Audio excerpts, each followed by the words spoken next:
Cool.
And hey, have we mentioned there's also $1 million at stake? The total pot is $1 million. No, that is not a typo. The prizes are unbelievably generous. We began with thousands of players. Now only dozens remain. What a move by Timur. It's over. He's going to live to tell the tale. And that is enough to take victory in this Armageddon game, Danya. The CGC knockout phase has arrived.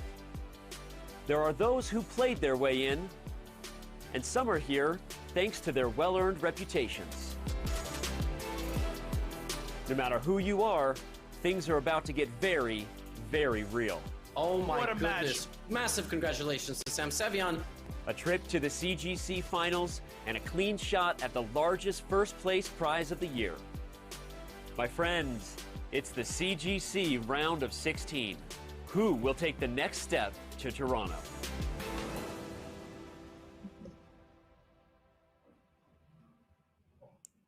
Welcome to the 2022 Chess.com Global Championship presented by Brave. I'm Grandmaster Robert Hess, and it's the King of Gotham, International Master Levy Rosman. Levy, another great day here at the CGC. Yes, it is. And I just learned that I have a new nickname, Robert. I guess you were saving that up for the hour call that we have before we go live for these shows. I'm very excited.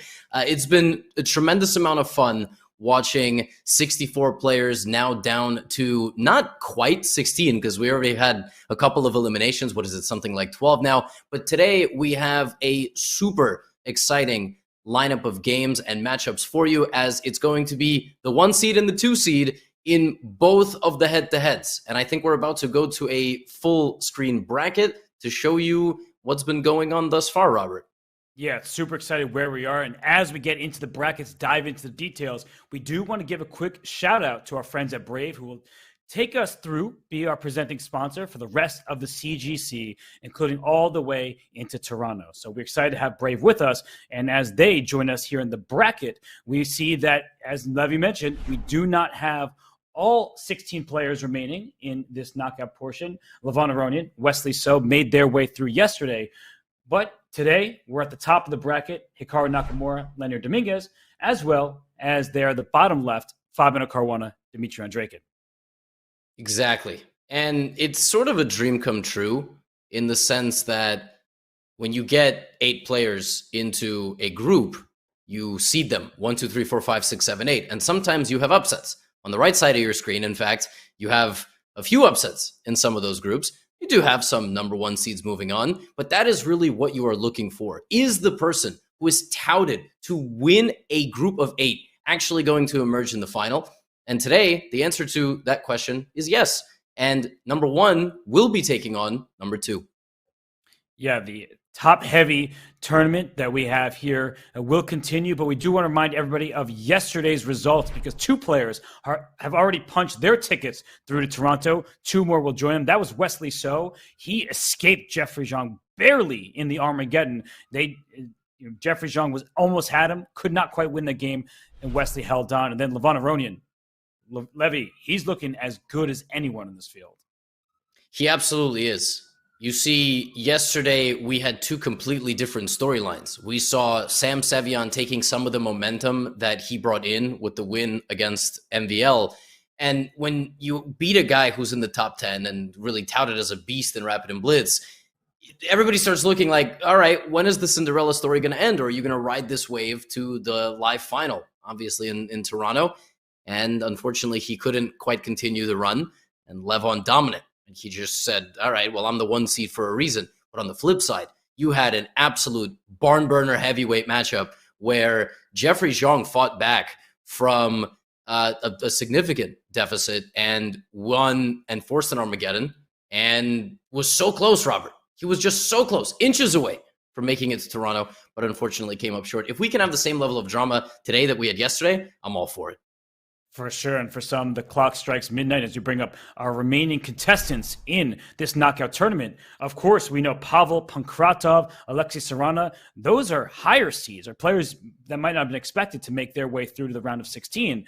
But as we look here, and we will see who else punches their way to Toronto in addition to Wesley and Levon, it's all about Nakamura Dominguez and Caruana Andreikin today. Yes, it is. Wesley, like we just saw, had a nail-biting experience, but he awaits the winner of Caruana versus Andreken, which will obviously lead into the next round. He sits there happily taking, well, I don't know if he happily took care of business yesterday. I think it was more of a relief.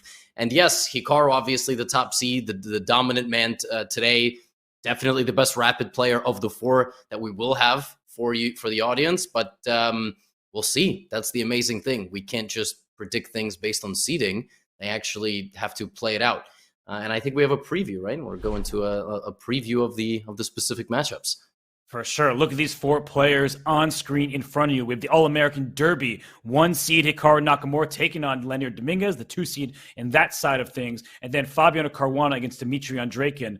I mean, calling Andreykin a 2 seed feels like it's really not giving him the benefit of his skill set. But these 2 matchups, Levy, I think that everybody has been waiting for them in the round of 16. Absolutely. And they're very different. They're different in the sense that Hikaru and Lanier play all the time. They've played in Classical Rapid. They've played at St. Louis just a few weeks ago.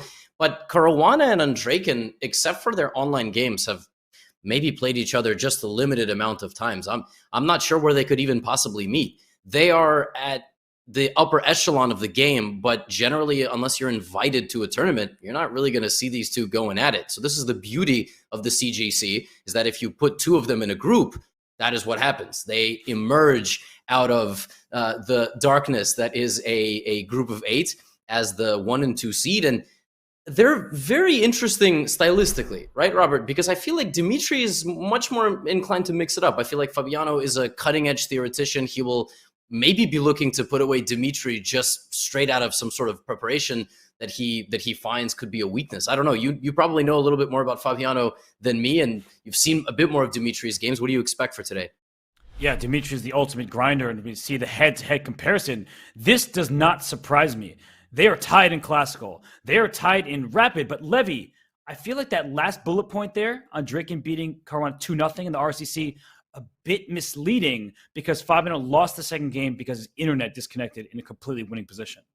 That is indeed tragic. Yes, that should be 1-1. That is the struggle of playing games online. And I kind of look back to that Classical score. I mentioned that I don't think they've played many games against each other. These guys are probably both about 30, and they've played 5 games of classical chess against each other over the course of their careers. They just don't find themselves in similar events. And to be honest, you go back in their history, I don't know where those games are. It's out of Steel maybe somewhere, maybe a Grand Swiss, and a lot of draws, right? So the truth is, Robert, I feel like we don't know anything about this matchup. This is like a total toss-up, and I have no idea what to expect, really. That's what makes this super exciting.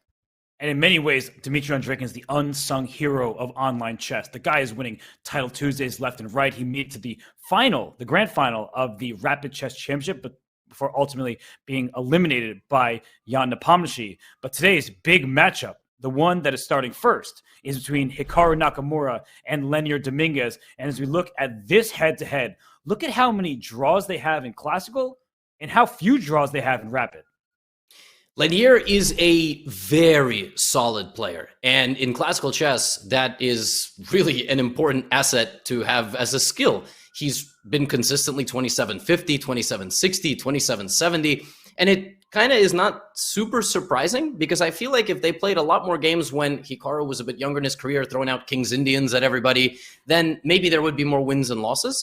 But it kind of makes sense because I think Hikaru toward, well, I don't want to say the end of his classical career, but he obviously more recently has played a lot more online and more rapid and blitz. He's been a bit more of a solid player, kind of having what they call maybe a professional repertoire with some of these Queen's Gambit declines. But we saw that in their rapid head-to-head. It's 8 wins, 4 losses, 1 draw. There are almost no draws. And that's what makes this intriguing. Because every time Hikaru plays Lanier, I pay attention. Hikaru might have a bit more of a provocative style. Lanier is rock solid. But when you get them into faster and faster time controls, Hikaru definitely has an advantage, and we'll see what happens today. For sure, but I know Leonard Dominguez is taking online play more seriously, and well, we want to remind everybody of their votes. Our community got involved before the event began, made their predictions, and I just have to say outright, Levy, these predictions here, ridiculous. Yeah, ridiculous. I think if Lanier had a Twitch channel, this would be like 75-25 at least. I think he would get 5 times as many votes. I just think that people expect Hikaru to win. And back when we did the bracket analysis, bracket preview with Danny and with Naroditsky, I kind of said the same thing. And you put Hikaru in a group, you're like, all right, he'll take care of business. I'm just going to go over here. You really don't have to monitor him. But Lanier is a perfect adversary for being a second seed. He's been amazing in this event. He took care of Eric Hansen quite convincingly. And if he shows up today and plays that style and neutralizes Hikaru and doesn't get too low on time, and I don't see a reason why he can't be the one going to Toronto. But obviously, 95-5 is a bit insane. Yes, and same 78% for Caruana. That felt like a lot, but here we see to remind everybody of what the format is, because you said when Hikaru plays, he's the favorite, but this is an event with a 15-minute plus 2-second increment. So it's not just bullet chess, blitz chess. It takes a while to get down to time trouble, and Leonard Dominguez is extremely well prepared. He is not going to go down in any game without a tremendous fight.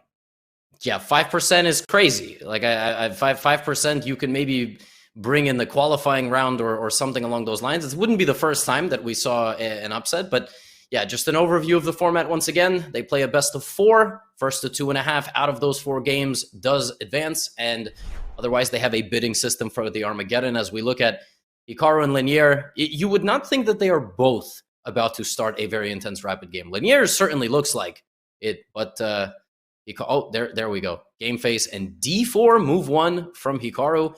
Will we get a quick? Yeah, there it is. Queen's Gambit accepted. This is a Lanier specialty. It's funny because I knew you were going to ask the question, and I knew that Lanier would answer it before we even had a chance to show things. Lanier takes on C4 in the early stages of the opening very often when his opponent plays D4. It's a solid approach. He quickly strikes the center with C5. So as we just get this match underway, Levy, do we think that Lanier is going to have any opening surprises, or as you predicted, QGA is what is expected, QGA is what it is? No, when you play Queen's Gambit accepted with black, especially in this line, you are very much a sitting duck. I mean, that's a bit of a stretch. Sitting duck has a negative connotation, but here we go. We see D5 right away from Hikaru. And this is one of these moments where, and look at this, B5. Wow. Not even taking this knight on D5 back. The sign of, what is happening here? Well, have you ever seen this? What is going on?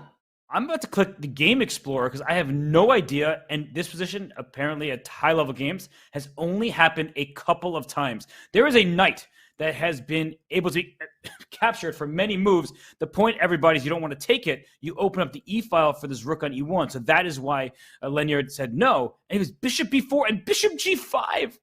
Oh my God. F6! Okay, this is crazy. They are just throwing out theory left and right. And what I was going to say is that when you play the Queen's Gambit accepted with black, you're a sitting duck. You are basically waiting for white to instigate with you and try to pull you either into 25 move deep water or what's happening here. Hikaru's trying to take Lanier completely out of known theory. And the problem is for him right now, Lanier is obviously very well prepared. He's playing a bunch of absurd looking moves instantly. That's a bad sign.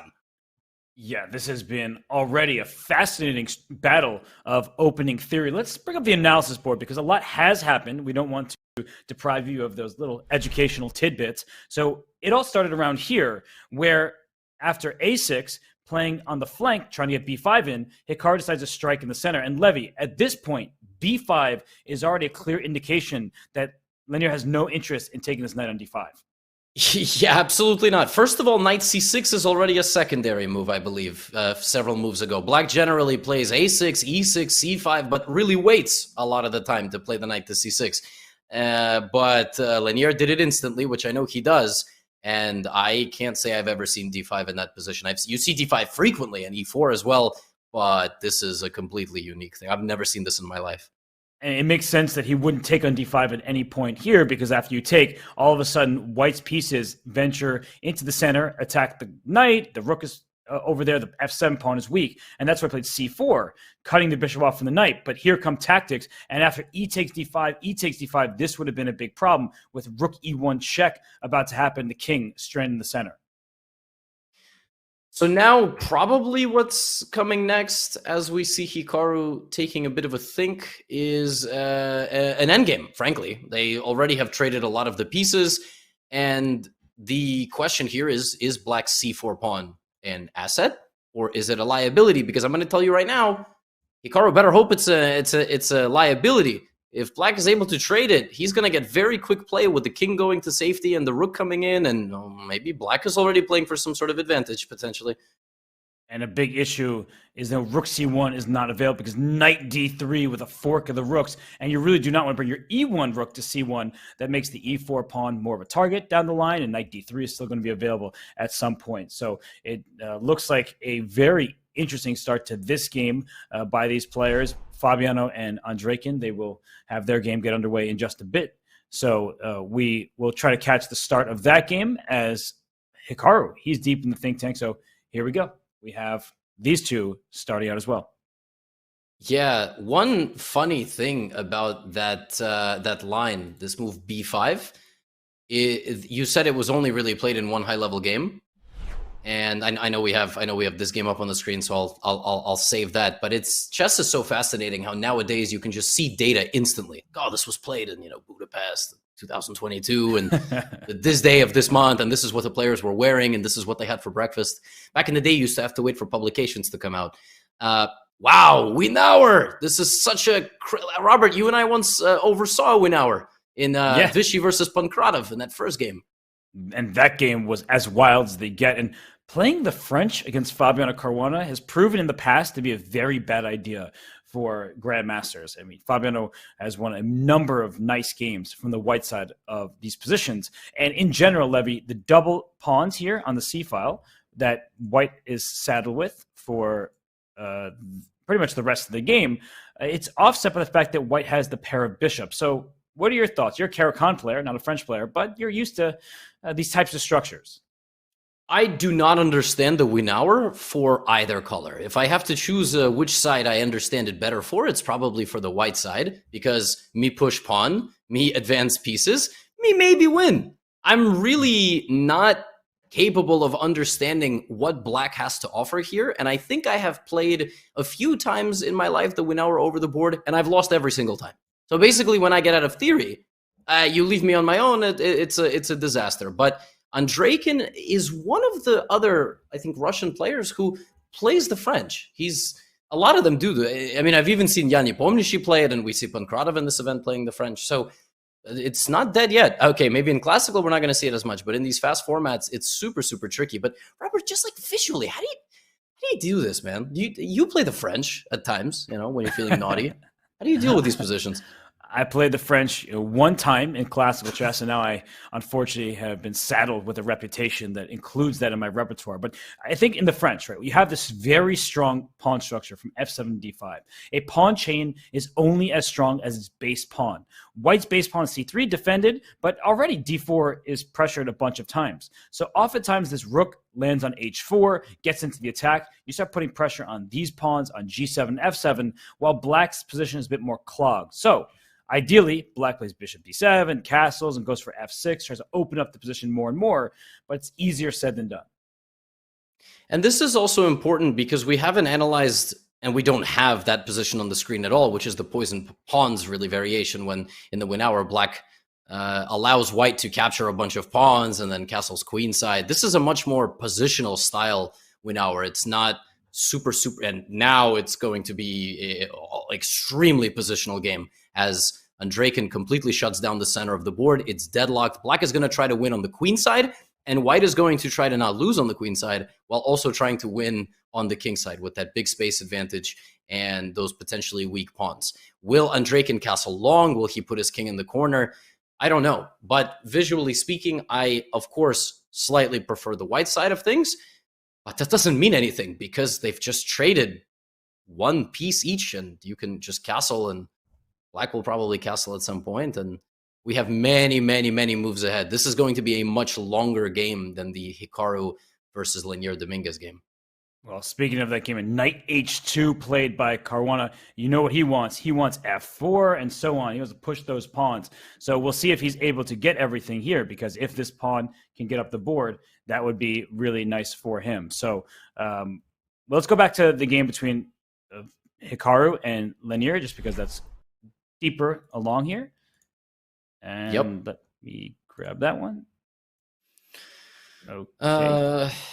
I like this. I like this overlay because if you don't realize the names are at the bottom, it looks like you and I are playing. You and I can pretend to sit in the shoes of these great players.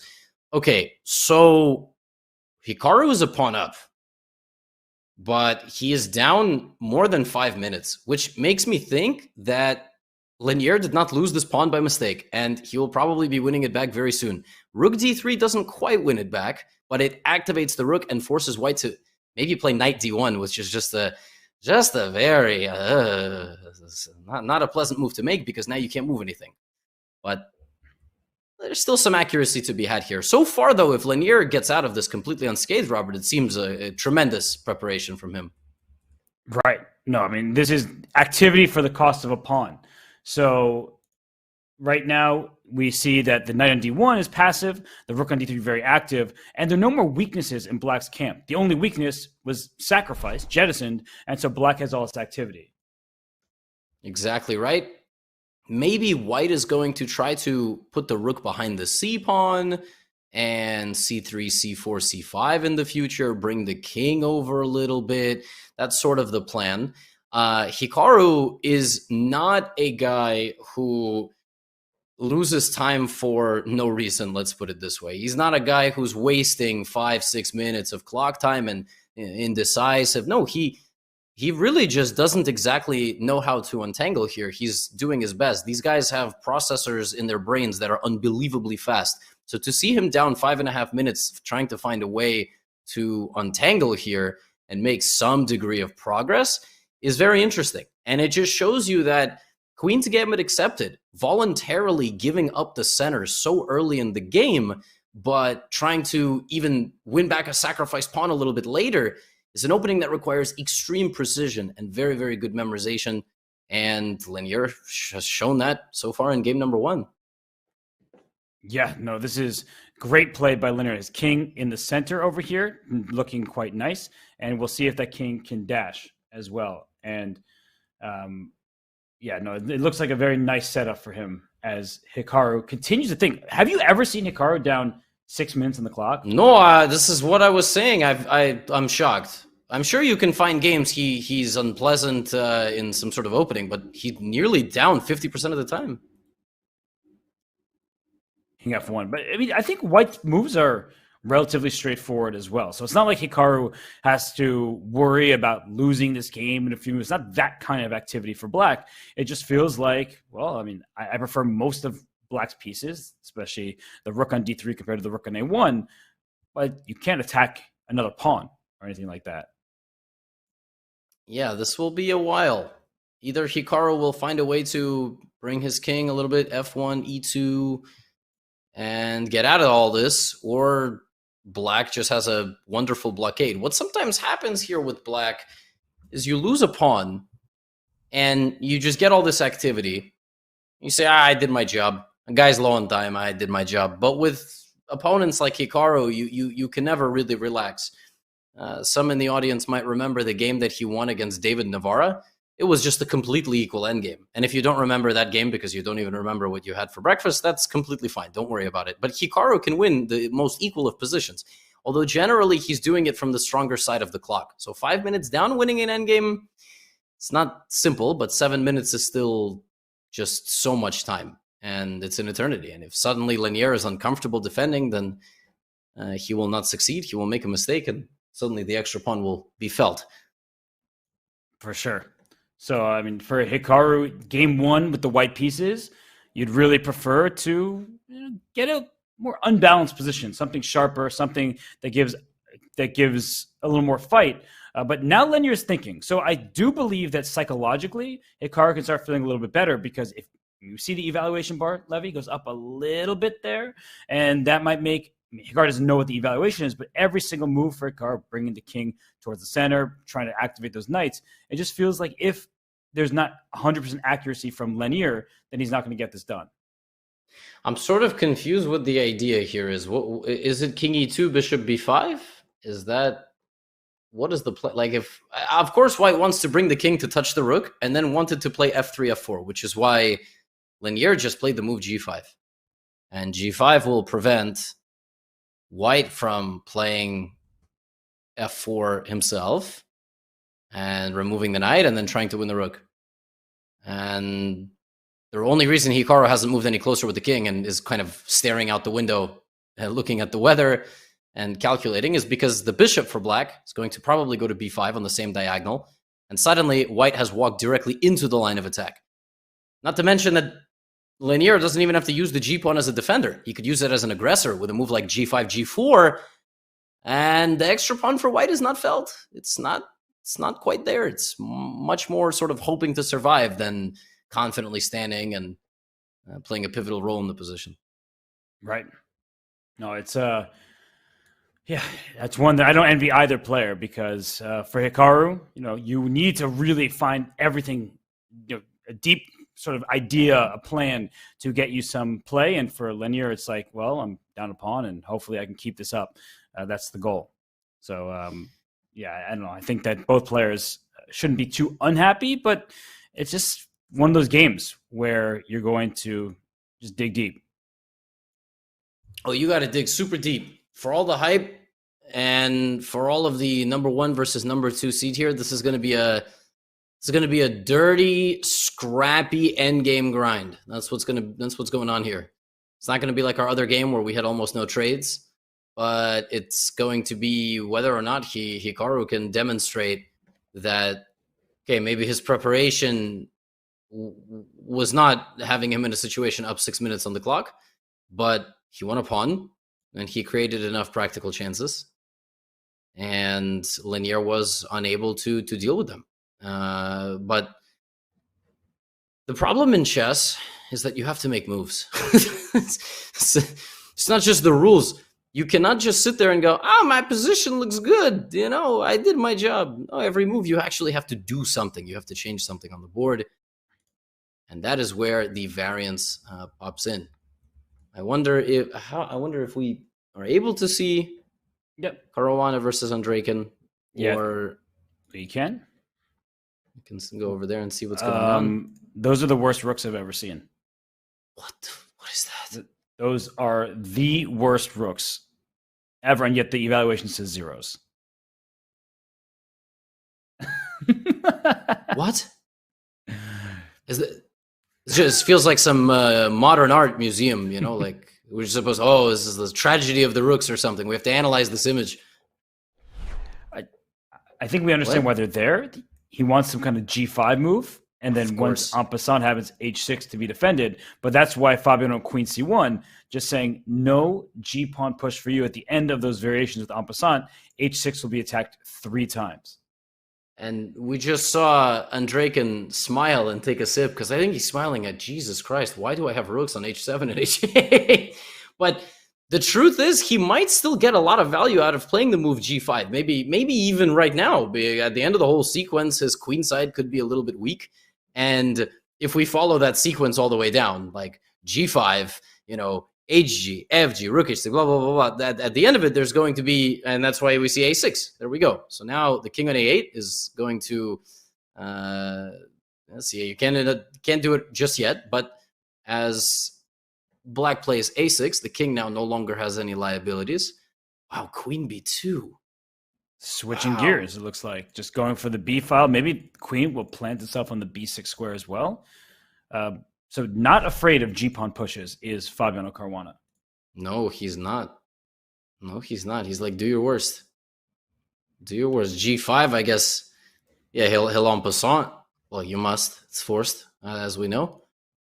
By the way, do you have to take, or can you play Rook H1 and rotate over to the other side? Actually, I'm serious. I guess taking is better. Well, we're about to find out because G5 was just played, and I think your instinct is correct to take en passant. You can also bring this rook over to H1, which will induce the move H5. So I'm going to show that quickly to show you why white would want something like this. Because now for H5, we have a dark square bishop. Black does not. Give me all of these dark squares over here.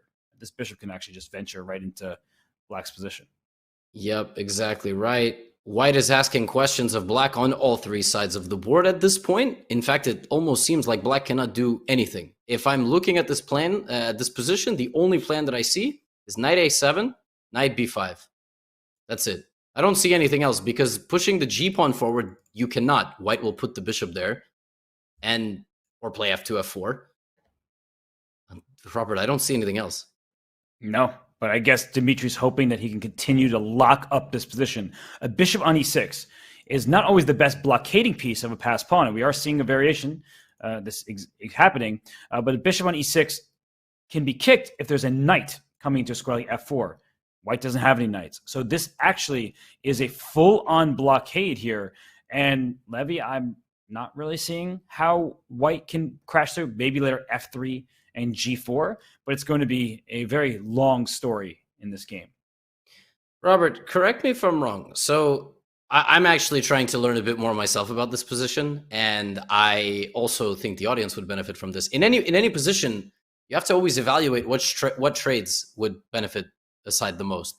And I think in this position, just looking at it, if black did not have a queen, if it was just queenless middle endgame, this is completely like hopeless for black. Because I think the queen prevents a lot of expansion for white on the queen side and covers the c2 square, right? So white struggles to move. But with a queen trade, it would be game over. Andreykin would sit there waiting for Fabiano to arrive and take all the cookies away from him. So it's very important that queen on a4 survives. Like a move like queen b5, and I think white is just completely winning immediately. Right. I think it's a great point, and I was just drawing this arrow for fun. But in all seriousness, if the queens are traded, this white king might just go to g5 and help and put pressure here. But look what Fabiano's doing. He's going to rook back to h1, rook over to b1, and start trying to put pressure on the black queen side. This bishop on g5 and the pawn on g3 stop all of black's play. You need pawns on dark squares to combat a dark square bishop.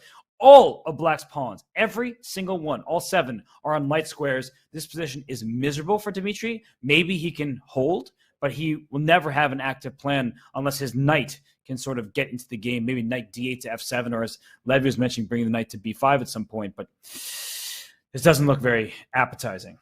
No, it doesn't. When you play e6 on the first move, you are immediately bestowing upon yourself the burden of proof to make your light squared bishop useful. It's called the bad French bishop.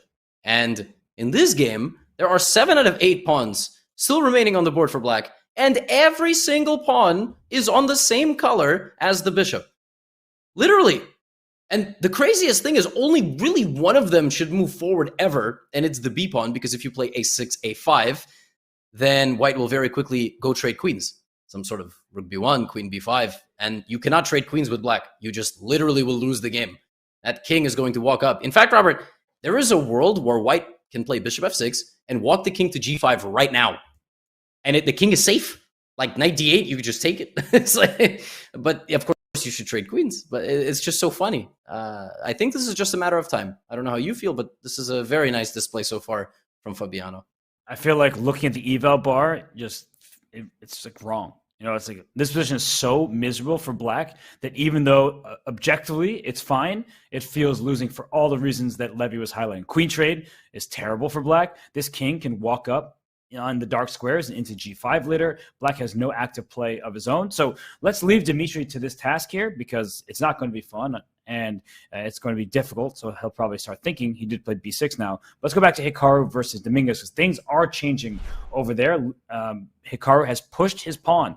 I just saw this move played, pawn to f4, finally kicking this knight out of the center. And while the evaluation's still hovering around even Levy, it's becoming a different type of game. It really is becoming a different type of game. This is a very, very spicy game now, and the time advantage is 15 seconds as of finishing that sentence. So, complete turnaround. It was 6 minutes for Lanier. He's finally starting to feel some of that pressure that I was describing earlier of, okay, I did my job. Why is this so difficult now? I did everything I was supposed to do. But I'm still down a pawn, and my opponent is threatening my knight, and he's also threatening straight up a fork. Knight b2 is just straight up a fork. It's equal here because there's probably some tactics. I just don't know where they are, Robert. Where are the tactics? Why is it zeros? So knight c4 stops the fork on b2, but it does allow this knight to f2 with a different fork, hitting the rook and hitting the pawn. So maybe the move g3, I don't really want to play that move, but I can throw it in, I believe, at the moment. It's a little risky, but the whole point is that you can't really allow my pawn to land on h2, so taking the knight feels off the table, and then maybe I won't lose this pawn here. But Levy, this is getting a little bit sharp, although I guess the knight on d1, another point. Sorry to kind of go on and on here, but the knight on d1 is doing an important job of stopping rook e3 check. So maybe knight c4 directly is acceptable. It's a very sharp position. I really don't like that Linier is getting so low on time. It really feels like the game is turning here. All you need to do is give Hikaru one opportunity to find a resource and the right situation to do it in, especially when you start spending so much time thinking, and he will find it. He will absolutely find it. I just realized this knight can also go for a fork. Knight c5. Yeah, knight c5, knight b2, knight f2. It's unbelievable. Yeah, so exactly. I was going to say knight c5, but I guess there's this rook who doesn't play any of those moves and just plays king e2. Very honestly good move, because he's keeping the status quo. He remains up a pawn, and you highlighted the biggest plus in his position is on the clock. Hikaru Nakamura now up a minute and a half. He was down 6 minutes before. He was, but rook d8 is a classy move, just retreating, completely retreating all the way back. No knight c5 fork, no rook d6 e5 stuff, none of that. All the way back, and he's just asking Hikaru, make a move. Do something. And it's actually shockingly hard to do something. It's one of these big decisions that you have to ask. Is knight e3 available for white right now? Because you would love to trade pieces. If you trade these knights on e3, all of a sudden black's in big trouble. So knight e3 is black going to play bishop b5, hoping for a check against this king and then the activity that follows. Can you at some point take on b3 and play rook d2 check? Needs to be considered, but Hikaru asked the question, and now it's up to Linier. Okay, is the best move here like knight b2 or bishop b5? Of course, taking the knight on e3 is hopeless for black. White plays c3, c4, and is just straight up winning at that point. So that doesn't work. What does black do? Oh, this is such a tough spot. Look at Linier. Linier's acting like it's Hikaru's move. He's like cleaning his glasses. He has 2 minutes. He's gotta come up with something now. And this is not easy, because the next move for white could just be pushing the pawn. Right. If that knight moves, up goes the pawn to c4, and then it might not stop going forward from there. So knight b2 is interesting. You take away rook d1, which might be white's next idea, and you can also go into d3 square, which attacks the f4 pawn. So knight b2 is fascinating. Bishop b5 feels like a very natural idea as well. Although after bishop b5, there might just be knight d4, and all of a sudden, Hikaru's threatening to trade pieces. And why is it a threat? You're up a pawn. You want to get into an endgame where black lacks counterplay.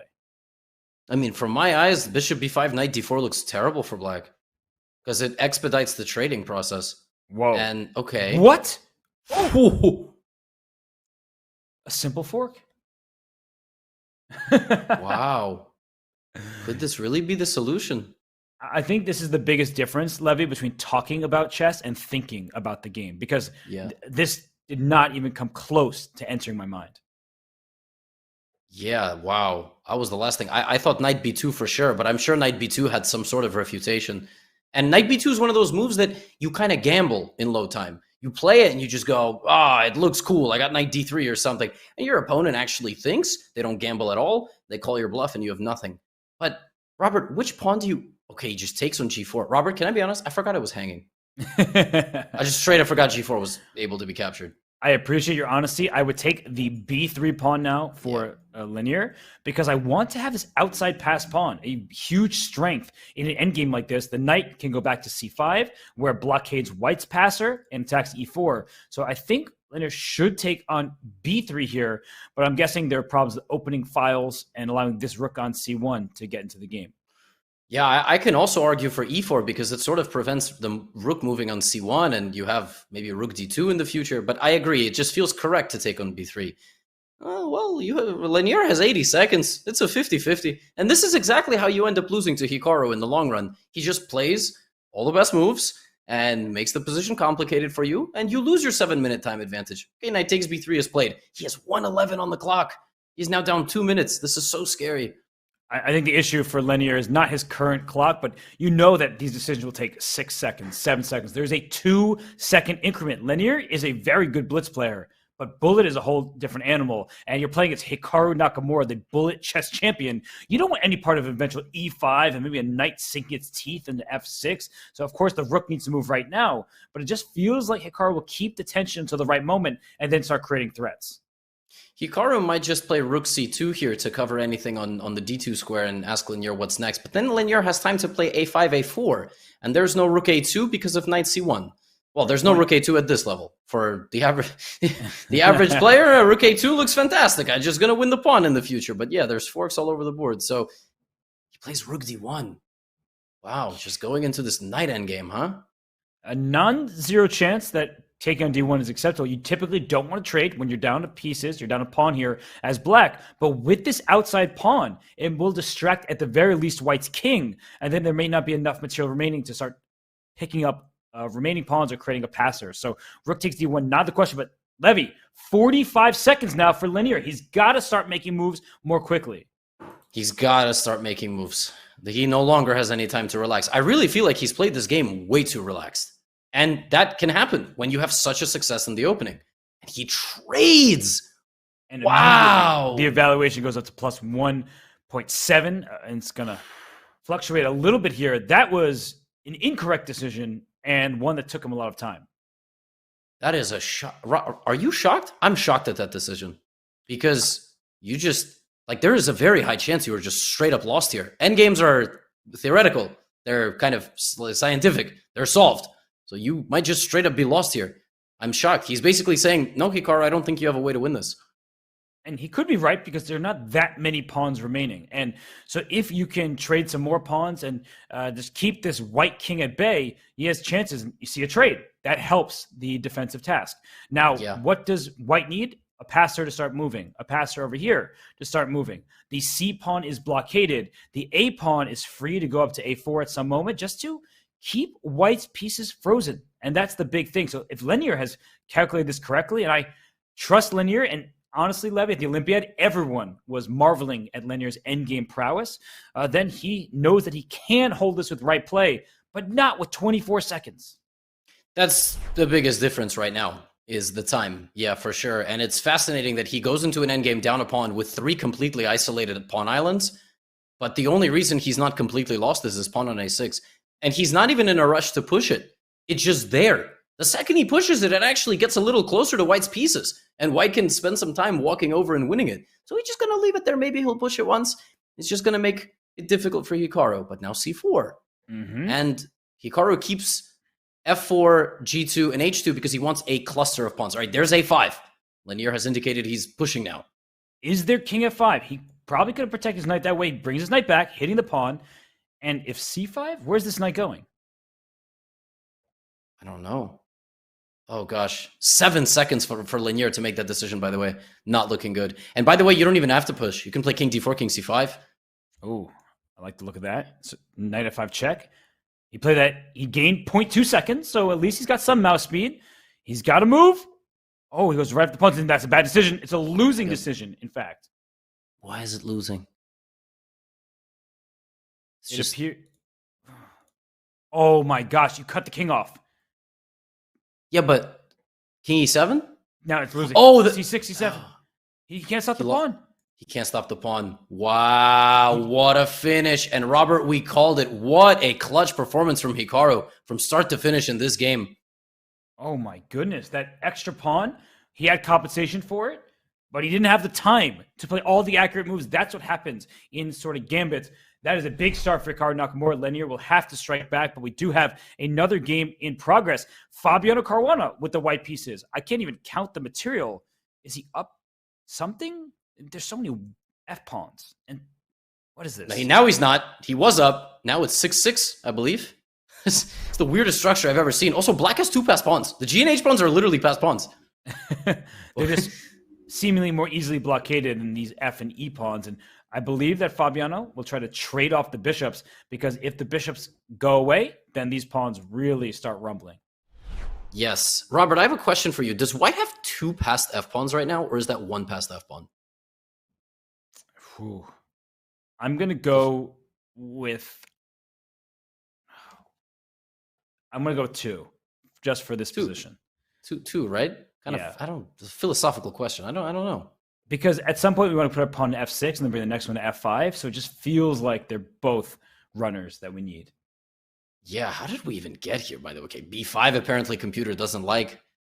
And here's this simple plan: bishop to h3, f5, push these pawns. Great band, by the way. Simple Plan.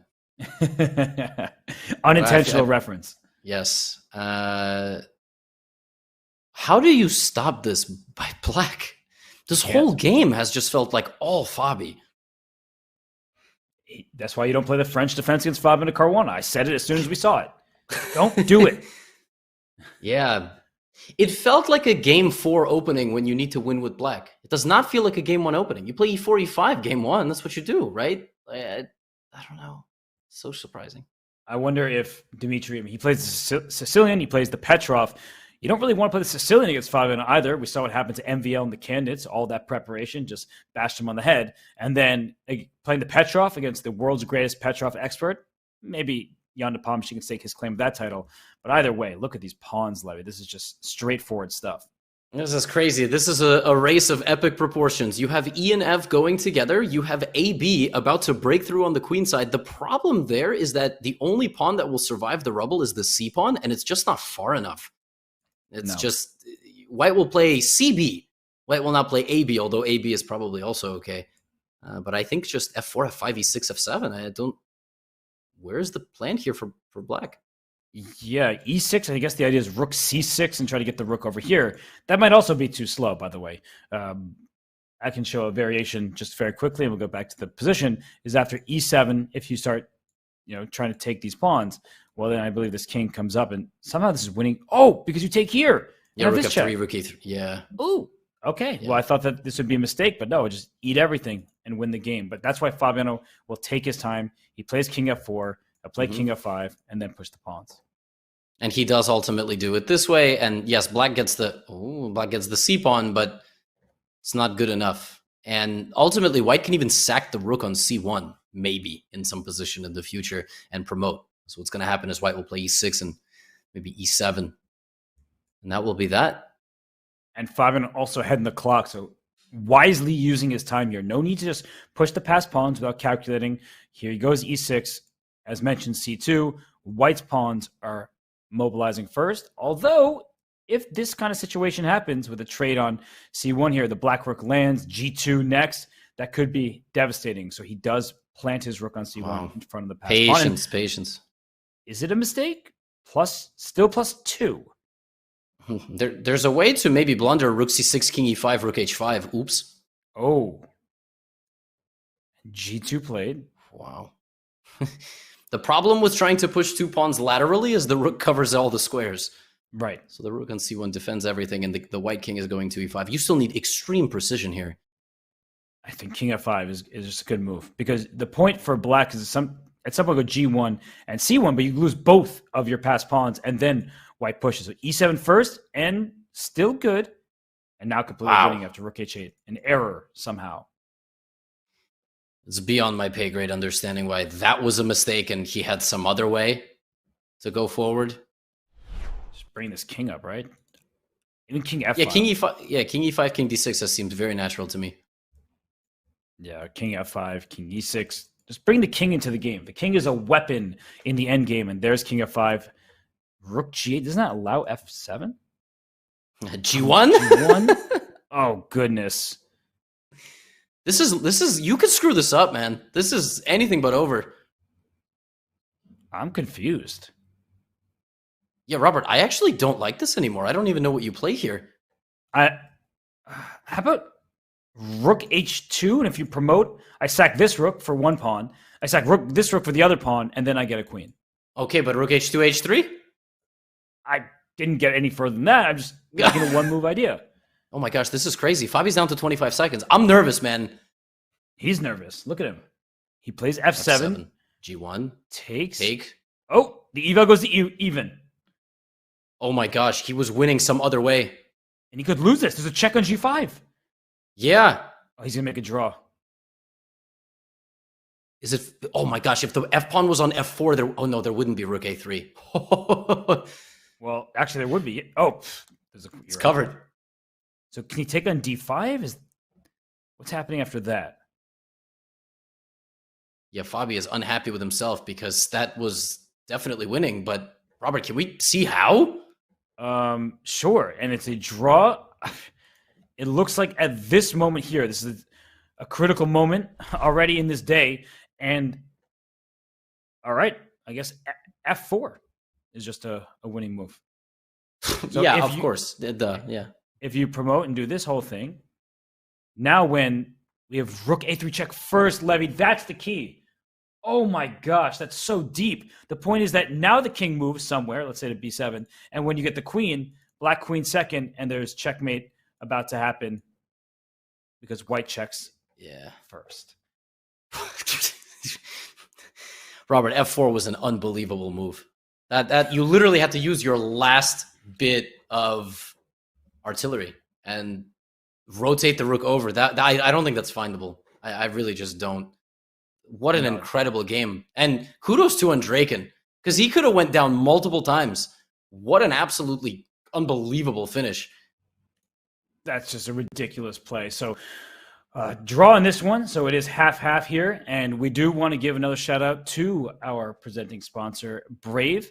Because Brave means private browsing and so much more. By default, Brave blocks ads and trackers on every page and video you visit, even on YouTube. No ads means up to 3 times faster page loads, faster streaming, and faster playback. It means 35% longer battery life while saving on mobile data and internet bandwidth. For Android, iOS, and desktop, get the best browser for gamers, streamers, and creators. Switch in 60 seconds at brave.com/chess. And we are going to head on out here. The second games here in these round of 16 matchups between Hikaru Nakamura and Leonard Dominguez, Fabiano Caruana, Dimitri Andreykin will resume here at the 2022 Chess.com Global Championships presented by Brave.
Welcome back, everybody, to the 2022 Chess.com Global Championship presented by Brave. We see Hikaru Nakamura on stream, pineapple shirt, pineapple in the back. And Levy, you know a thing or two about those play buttons that he has in his background.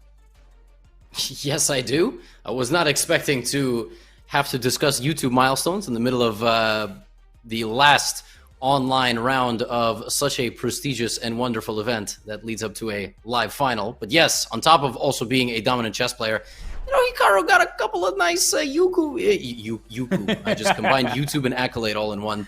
Unfortunately, on these cards, they don't put the amount of subscribers you have on YouTube. But yes, he has quite a lot. And his path thus far has been winning against Vasquez and Navarra.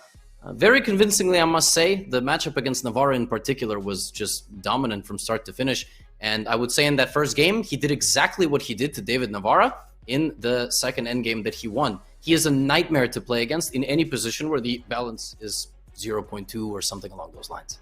Yeah, and it was a shaky start against his first round opponent, because when he played against Vasquez, he wasn't just winning games like people expected him to, and also he probably expected of himself. He also was worse in some positions from the white side of things. So he's found his footing here in the CGC. The rapid time control 15-minute plus 2-second increment, different than his classical chess successes at the Grand Prix and at the candidates. And then here online, he of course has been an absolute monster. But Lenier Dominguez, no slouch. His opponent here, it's 1-0 in Hikaru's favor. That was a nice endgame grind. Lenier needs to be consistent on the clock, Levy. That's my biggest takeaway from their first game. Yep, that's exactly right. But Lenier is not the guy who maybe, if humanity needs to win one game with white, you necessarily call. I might call Report. Report is a guy who's going to make things super weird in the first 10 moves. And he might win, he might lose, it might be spectacular. Lenier is going to start the game the way I would expect with e4. There it is. And we are probably going to have a Berlin. And wow, an open invitation to accept the Berlin. So Lenier, Lenier plays this line. He doesn't play the endgame. He plays this symmetrical structure and tries to squeeze. Well, maybe he'll try to squeeze the juice out of the pineapple. Now that is a stellar reference, and people have known Hikaru Nakamura as a tactical whiz kid growing up and playing along the circuit. But I think he doesn't get enough credit for his endgame technique. He is extremely strong in endgame, and we're not fully in an endgame yet. But you look at the position, symmetrical pawn structure. The game is quite balanced, but Bishop F4 tries to take the game into slightly different territory. If, in fact, Black wants to start trading pieces, dragging the queen away from the defense of the d4 pawn, Black does get to steal that pawn in the center, but White has such a lead in development that oftentimes the player with the black pieces regrets stealing the pawn. So, Levy, Hikaru spending time right now. He must be somewhat familiar with the position. Do you think he's trying to determine where to take this game, or is it a specific line he's looking at? He's remembering games. He's probably remembering some of his analysis. And it's sort of what we're seeing in the last game, too. Just because he's spending time and potentially even getting a few minutes down on the clock doesn't necessarily mean anything bad. Of course, he is very slowly fading further and further out of frame as he floats off into the land of pineapples. But that first game just basically showed that it makes absolutely no difference if he's down 7 minutes on the clock. Look at Lenier go. Still in his prep. And I guess, has anyone given Hikaru the nickname Pineapple Express? Can we give him that nickname? Wow. What so he's Pineapple Express. What was I? Was I King of Gotham? Is that what you called me? Yeah. Robert's just dishing out nicknames. Do you have a nickname? No. You have a catchphrase as a nickname, right? There's ain't no chess without has something like that. Yeah, that is what the people say. I don't know if it's true, but I do appreciate it nonetheless. And how about this, Levy? Lenier has 15 minutes, 9 seconds. The guy has more time than he started with. He's attacking the queen, trying to drag it away from this knight on e8. You do not want to get back rank checkmate. Of course, Hikaru is not going to fall for that. Is f6 the move? Yes, it is. But that opens up the light squares against the black king. Yeah, my dog is very intrigued by this game, as you can see. He just got really riled up and just started standing on me and smelling my face, going, "Oh, Berlin! Let me get some of that. I want to learn some of these Berlin positions." This is really interesting because you generally don't see such crazy tactics in Berlin territory. Robert, I wouldn't be surprised if the best move here is something like King F8, because I feel like King H8 just seems a bit, I don't know, feeble. Like but King F8, is there Queen E4? Oh, goodness. What are we looking at here? Yeah, that's a double attack going after that black king. And Hikaru doesn't know the position, right? He may have studied it, and he may have this in some file on his computer, but right here, right now, it doesn't feel like he knows every last move. And Lenier is still moving instantly. The eval bar just went a little bit in black's favor after that move, but that's not what dictates if this is a good choice or not, right, Levy? I mean, it's still hovering around even, but Lenier knows this probably like 6 more moves. In multiple directions, too, he will very quickly know if Hikaru messes something up. But the benefit of playing an opening like the Berlin is that even if you do make a slight inaccuracy, it's very little in terms of an evaluation swing. Whereas in Sicilians, if you play a move that's not good, you might very quickly get a lost position. But doesn't this feel like a Sicilian more than a Berlin, right? There's like open king, it's a pawn sacrifice. This feels like white has a lot to play for. It feels like a Karo Khan, but black did not know that they were supposed to put their pawns on light squares. Because generally you have these two like pawns right next to each other on c6 and e6. But in this case, you have them on the dark squares instead. And it does feel a bit problematic. And let's not also forget that white is a pawn down. Like if Lenier does not pull out something in this game, he will probably just lose in the similar fashion he did in the last game. Where if Hikaru gets the pawn and goes back to his base and says, okay, come get me, and Lenier fails, it's going to be 2-0. That's true. So far, he's defending well. And Lenier taking his first huge think of the game, already spent 10 seconds on this move. How could he? But the move f4 is very tempting to get this bishop out of here. But as f4 is played, Lenier just trying to recall his prep. We are going to get the Caruana Andreikin game underway. So when that one begins, we're going to take you right there for the opening stage. Let's do that. Andreikin with the white pieces. He's lucky to be tied in this match. He's very fortunate that Fabiano didn't put him away. Yeah. You could also argue toward the end, Fabiano, if he didn't have Perpetual, it could have been really, really dangerous. Fabiano was very, very upset, as you could see on camera. And does that mean that momentum is now on Dimitri's side when you escape like that and you get a free pass for the next game? Or does it mean that you're now a bit relaxed? You're like, oh, I survived. I can sort of do what I want. I don't know. One of two things can happen. Either Fabiano overextends a little bit now with black and just plays a little bit too aggressively, or Dimitri is a little bit too confident. And, well, one of those two is happening right now because we are getting a pawn sacrifice line early in this opening. What is this? I think they're like knight takes e5 and queen a4 check type of moves here. So that's the point of the variation. But look at Dimitri's face. He wasn't expecting bishop takes b4 there. He's like, what is Fabiano doing? And Fabiano is sacrificing first the pawn back on e5. That was recaptured. Now he's giving up material on c6.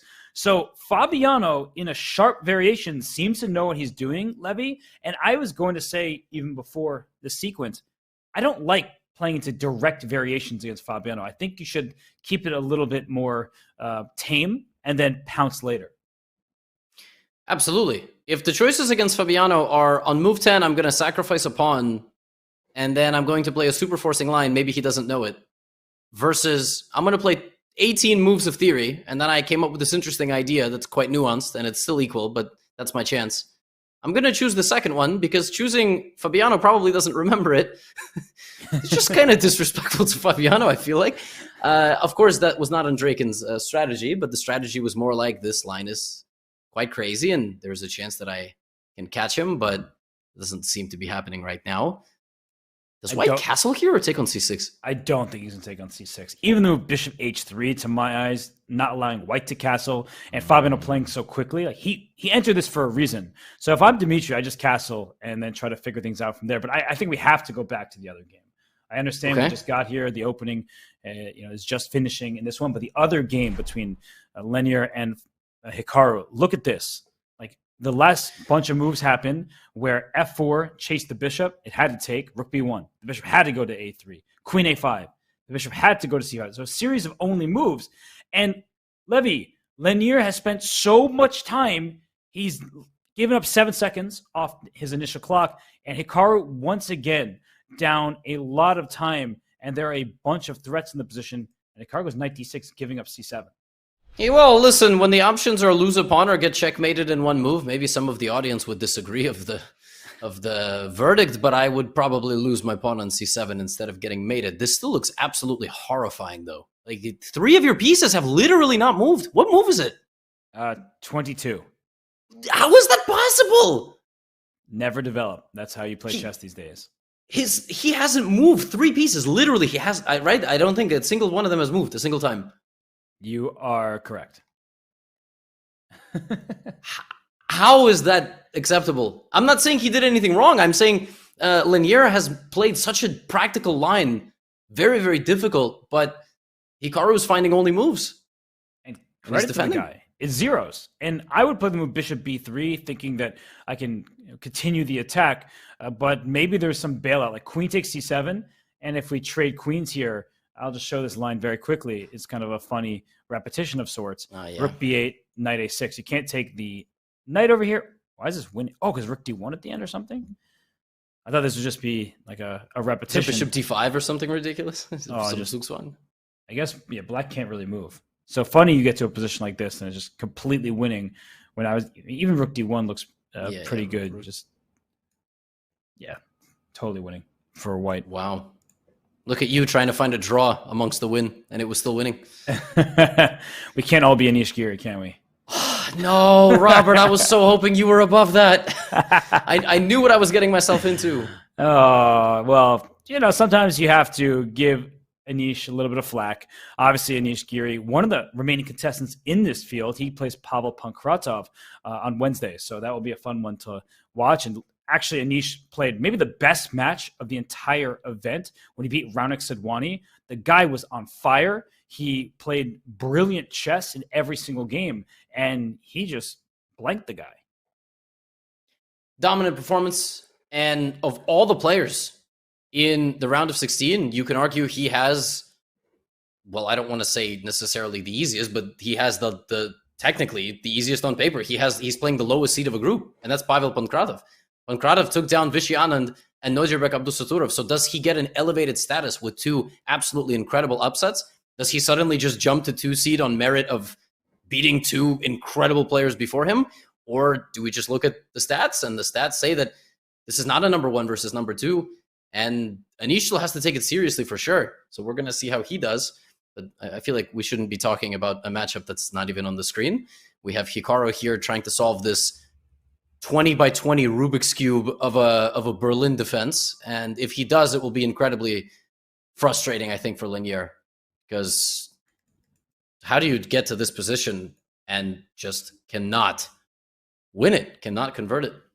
It's all about this king. I mean, this king does not have Luft right now. So there are all sorts of back rank checkmate ideas. If you can, for example, c6 is the easiest one to illustrate. You immediately drop your knight on d6 because rook e8 will be checkmate if the black queen leaves the last rank over there. So Lanier, 13 minutes, 24 seconds. Hikaru, 6:40. We never see Hikaru down this kind of time, but Lanier is just playing preparation, deep lines, and now he needs to keep his foot on the gas pedal and not let Hikaru out of it. Yeah, Hikaru finally develops his bishop, because if he hadn't, knight c7 and rook e8 would have just won the game for white. There would have been this crazy line where white can infiltrate on f8, but this is an important move now, because if knight c7, there is rook c8. Yes, but we have to show why, because rook e8 check. I love your variation, Levy. Knight takes e8, whoop, checkmate in 1. Down on f8. Why is knight c7 also? No, hold on. I'm very perplexed. Why is knight c7 rook c8 not just winning on the spot? It is, right? Well, or at least this variation would. Ooh. No, this variation. Yeah, was it winning? I thought, or was I relying too much on the lag of our? No, it's better, but it's not winning. Maybe there's rook d1 or something like that, just to. Yeah. Okay. Counterpin, and the back rank problems persist, but obviously Hikaru would love this position. It's the best position he's had all game, and it makes his life as easy as possible. So what should white play if not taking on c7? Bishop. Can you just play bishop b3 and continue to be down a pawn, but have better pieces? But maybe c6 then. Yeah, but then there might be like knight e7. I mean, That's what I'm looking for. But the fact that Lanier's thinking, obviously at some point he leaves preparation. He needs to use his brain instead of his computer prep. It just doesn't feel like a good trajectory. I really feel like Hikaru should be happy about this. So why don't we leave Lanier to continue thinking? Should we head back on over to the other game, you think? Yeah, we should. It's crazy. It's the same exact situation in back-to-back games. Mm-hmm. It's literally identical. Down a pawn, potentially asking his opponent a bunch of questions, and Hikaru just answering all of them. No problems. And, Hikaru can give that kind of time advantage to his opponent because we know how quick he makes decisions and great decisions at that. So we'll leave Hikaru and Lanier, and we'll come back here. And the pawn on c6, still a target, but there's now a pawn on h3. So the bishop is not leaving g2 anytime soon, and it is black's turn in this position. Levy, I really like Fabiano's position with his activity. Me too. I like the bishop on b4. I like how it's well protected on a5. I don't exactly know what White can even do here. Maybe slow expansion on the queen side with queen c2, but he already played queen c1, so he's obviously not interested in playing queen c2. Otherwise, he would have played queen c2. Knight b5, yeah. And okay. I don't know, can you take it? And just, like, yes, you're improving black's structure, but maybe it doesn't matter. Maybe there's a way to get at those pawns, but I wouldn't be so sure. Maybe knight e4, but then black is going knight d4. I don't know. I don't know what to play here. I don't think you want to see the knight land on d4 as you're indicating. So knight b5 cb, that feels wrong because black's pawns are faster. You have a rook behind the b pawn, then you could push to a4, and it just seems like you're handing black a very fun position. Although the long term with these pawns in the center could be nice for white. So it is really a difficult moment for Andreykin, and I'm not surprised to see he's down 2 minutes on the clock. Yeah, I had an idea to go knight b5 cb and then d4 d5. I don't know if we can put that on the board. Let me just see how bad that is. But knight b5 cb and then d4. But is the best move there bishop c4? I really wanted to play to try like this, but I'm sure. Yeah, it's bishop c4, and black just doesn't get blockaded, which is very important because if black actually allows d5, I think white has a completely reasonable position. I don't know, like h6, d5, just something like that. Yeah, I feel like white can actually push forward quite a bit here with some space, but bishop c4 and you just shut white down. Instructive moment that you shouldn't improve your opponent's pawn structure. But yeah, I don't know. I don't think Dmitry knows because knight d4 is such a huge threat, trying to jump into b3, but also take this knight and remove the guard with a fork on e2. So Dmitry is not enjoying this position. I mean, look at him. He's calculating. He's clearly focused. And I feel like 2 games in, Fabiano has shown just good play right after the opening. And I just think he hasn't had a bad position thus far. Yeah, but I just realized that I've been very hesitant about this entire position because I forgot that Dmitry didn't lose game 1. This whole time I'm like, oh, what's Dmitry going to do here? And the truth is it actually doesn't matter because he didn't lose the first game. So if he kind of does nothing and this game just liquidates, well, he tried something. It didn't work, but it's an equal match. And I'm just still in complete shock that he managed to make a comeback in the last game. He actually is under no pressure to win this game.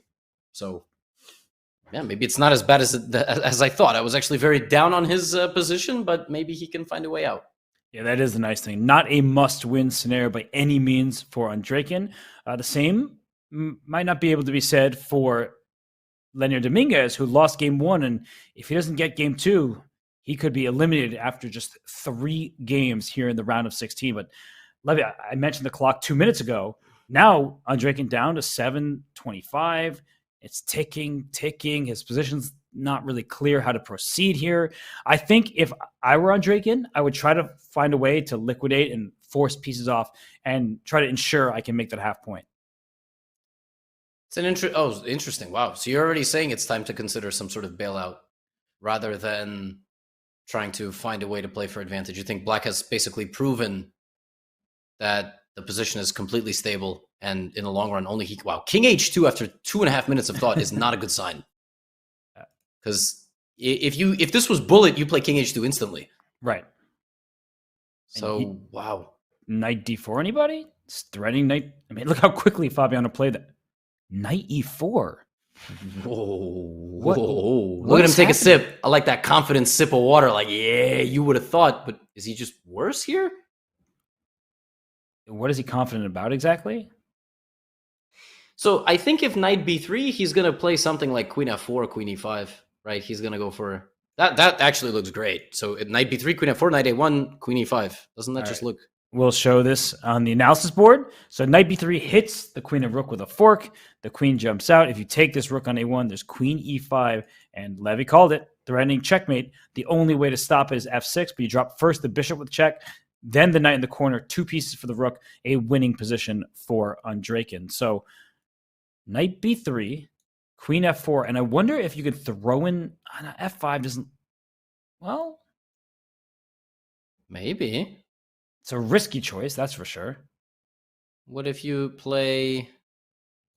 Nope. I thought I had an idea.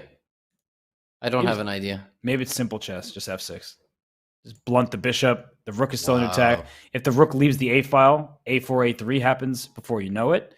And we're not seeing this because Fabiano started with the move after knight for h6. Queen f4 played anyway, and it's back to an even game. Fascinating. So, okay, Dimitri only did this entire sequence because of that line with queen e5. It's the only reason that he played that at all was because queen f4, queen e5 existed. And it's interesting that Fabiano didn't even go for the fork and decided I'm going to stop h6 altogether. But now I guess knight takes e2 is even not working because queen e5 and there's some sort of lateral hit on the knight and there's mate and e6 is hanging, which more than anything else is the problem. So rook b5. Should that be it? Like you're scaring me with queen e5. But then knight f6, no? Or is that endgame not a problem? Oh, that looks gross. That looks... How is this anything but terrible for black? Just give away the knight. So we get this position. Does this really just say even? Like point 2, 0.1? Are you serious? This is gross. I guess the a pawn is a huge asset for black. Really, that's all it is. Because if the a pawn was on b7, this would be miserable for black. I think in the long run, a computer would maybe hold for black, but I think as a human, it's very very hard. All your pawns are so weak. This is you have 4 pawn islands. It's extremely impressive to have 4 pawn islands when you have more pawns on the board than you don't. Meaning you have 5 out of 8 remaining, but you have 4 pawn islands. That's super impressive. Well, we'll leave Fabiano in this difficult moment. We'll see how he handles the threat of queen e5. It's a really big choice now, and he looks like he's a bit nervous. Let's go back to Nakamura and Dominguez. That one has changed quite a bit. There is a pawn no longer on b7. So in the last few moves, after the bishop developed, retreats, knight e3, just threatening both the bishop on f5 and rook to d1. That's why the knight came out to e4. But then that allowed Lenier to grab a pawn on b7. And here we are. Maybe I was wrong. I'm perfectly happy if I am incorrect that Hikaru knew this variation more deeply than I gave him credit for. I was actually about to offer you a conspiracy theory. I'm very glad you started with that, so we're sort of on the same page. I have a theory. What if Hikaru has a read on Lenier, and he knows that if he goes into ultra deep water with Lenier, but pretends like he doesn't exactly know what he's doing, and gets down about 5 or 6 minutes on the clock, Lenier will relax. And in that second phase of the game, Hikaru will immediately turn up the speed, and Lenier reacts poorly to that. What if that is Hikaru's read? It could be a complete coincidence. 2 games in a row, we have the exact same situation, Robert. But what if this is a strategy? Could that actually be what we're looking at here? It is viable. Some people do slow down in that opening stage just to present an image that they are not aware of the best continuation. So that is certainly possible. And I think that Hikaru has done a tremendous job with the opening, with the difficult moments that arise, and then after the opening especially. That's been his best part, because in this game, we're getting a repetition. If the white queen were to leave, this queen lands on d2, threatening the rook, threatening the knight, threatening queen f2 check, and then white might just lose. So the only reason queen d2 is not available is because the queen needs to protect the rook in the corner, and we may see a kind of draw by repetition between Hikaru and Lenier. And Hikaru was never in trouble in this game. The only thing that made us think he was in trouble was the time usage. Time usage aside, he played basically a perfect game of defense. He just absorbed what could have been a dangerous line of preparation. But when you give him 15 minutes on the clock, then he will just neutralize. It's not going to be 3 minutes. It's not going to be 1 minute. It's 15 minutes. And, well, he's barely even down on time anymore. So that is my conspiracy theory of the day. But we'll see what happens in the next 2 games. Yeah, it looks like this one might just become a draw instantly with a queen a7, queen b7 shuffling. And Lenier, he's calculating. He might try to figure out if his queen can go anywhere else. I just don't see it. Queen takes c6. There's already queen d2. Your rook's under attack. Your knight is going to be loose, as you mentioned, all these threats. So what can Lenier do besides queen a7? I wouldn't want to venture into queen a6. It just feels like you're risking more than any potential reward. I absolutely agree, as we have for the second game in a row. Finally, about 15 to 20 minutes after the game began, Hikaru is finally up on time again. And I think this happened in the last game as well, around 4 or 5 minutes on the clock. So, yeah, there we are. Well, I'm looking at the other game as well. They're just going down the variations we were discussing. So let's stay here for a moment, just because not too much has happened. The queens were traded in the other game. But Lenier has a big choice. He either makes the draw on the spot with queen a7, allowing the repetition. And, all right, Hikaru, I think, is just going to be happy with splitting the point. And there it is. The draw is in the books. Hikaru leads 1.5, and Dominguez, he better figure out what to do if he gets white in game 4, because he needs to survive game 3 with black before we get there. Absolutely. That's extremely frustrating. You cannot beat a player when he plays like that. Hikaru has been so far untouchable in 2 rounds. Just completely untouchable. And we've seen this before. Anish Giri showed up against Raunak Sidwani. It was never close. Levon Aronian, Sam Savion. It was not close. You did not have a matchup like Wesley versus Jeffrey, which is a main event that we all would pay for pay-per-view out of pocket to see. You sometimes just have a situation where a guy is in great form and there's nothing the other guy can do. So Lenier has to turn it around in the next game, and most certainly by game number 4. What's going on in this one, though? Well, there's a pawn hanging on f6, but the pawn e2 is loose, so e3. White's pawn structure is obviously better, but is there going to be an a4, c5, a3, and even if black loses a pawn, you have some serious potential with your passer running down the flank.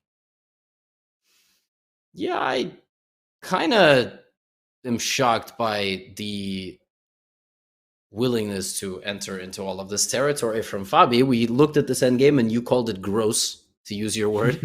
But I guess he just thinks that the activity is sufficient. And King G7, and it's one of the ugliest pawn structures of all time in any endgame, but there are enough dynamics, I think, to make it not completely lost. Like, what if Bishop C5 here? I just don't. What Bishop C5, D3 to D4? You probably have to do that, because what else is white going to do? All of black's pawns are defended. And yeah. C5 followed by A4, that starts to look like it's more fun for black despite the structure. All right, the aesthetic is off, but the pawns can push. So Bishop C5, maybe Rook B5. Please trade me on B4. That gives me a passed pawn. But that also gives white some chances to get active. Yeah, that's exactly right. Exactly right. Now, black cannot take on C5 here. Just in case anyone is confused. No way. Just to show how bad that is, what is it? Oh, it's only plus 0.5? It looks so bad. Yeah, playing chess with an eval bar is just kills the instructive value, because the beginner will be like, no, coach, you're stupid. It's 0.5. But no GM will play bishop takes c5 in that position. No. Long term, you have nothing. Look, they're calling the cops outside. I don't know if you can hear that. Literally, you can hear cops being called because somebody considered the move bishop takes c5. And Rook b5 just feels so much more logical. If white ever takes, there goes this pawn. And now black is better, and it seems very clear because you have an advanced pass pawn. So Rook b5 is, in fact, Fabiano's move. And only after this pawn goes to d4 would I calculate bishop takes c5. I do not want to give all activity to white. But now if we okay, I thought I was doing that, and I was like, I actually didn't pick up the piece, Levy. You know when that happens? When you like go to show something and then it's taken out of your hand? That's what Fabiano did with bishop takes c5. Yep. Now it's a different story because white does not land a rook there that will actually just dominate the entire board. Right? Fabi's got the rook there on b5. His king could also slowly walk over to d6. Who is happier here, by the way? Who's happier in this position? Fabiano, because of the clock. I see.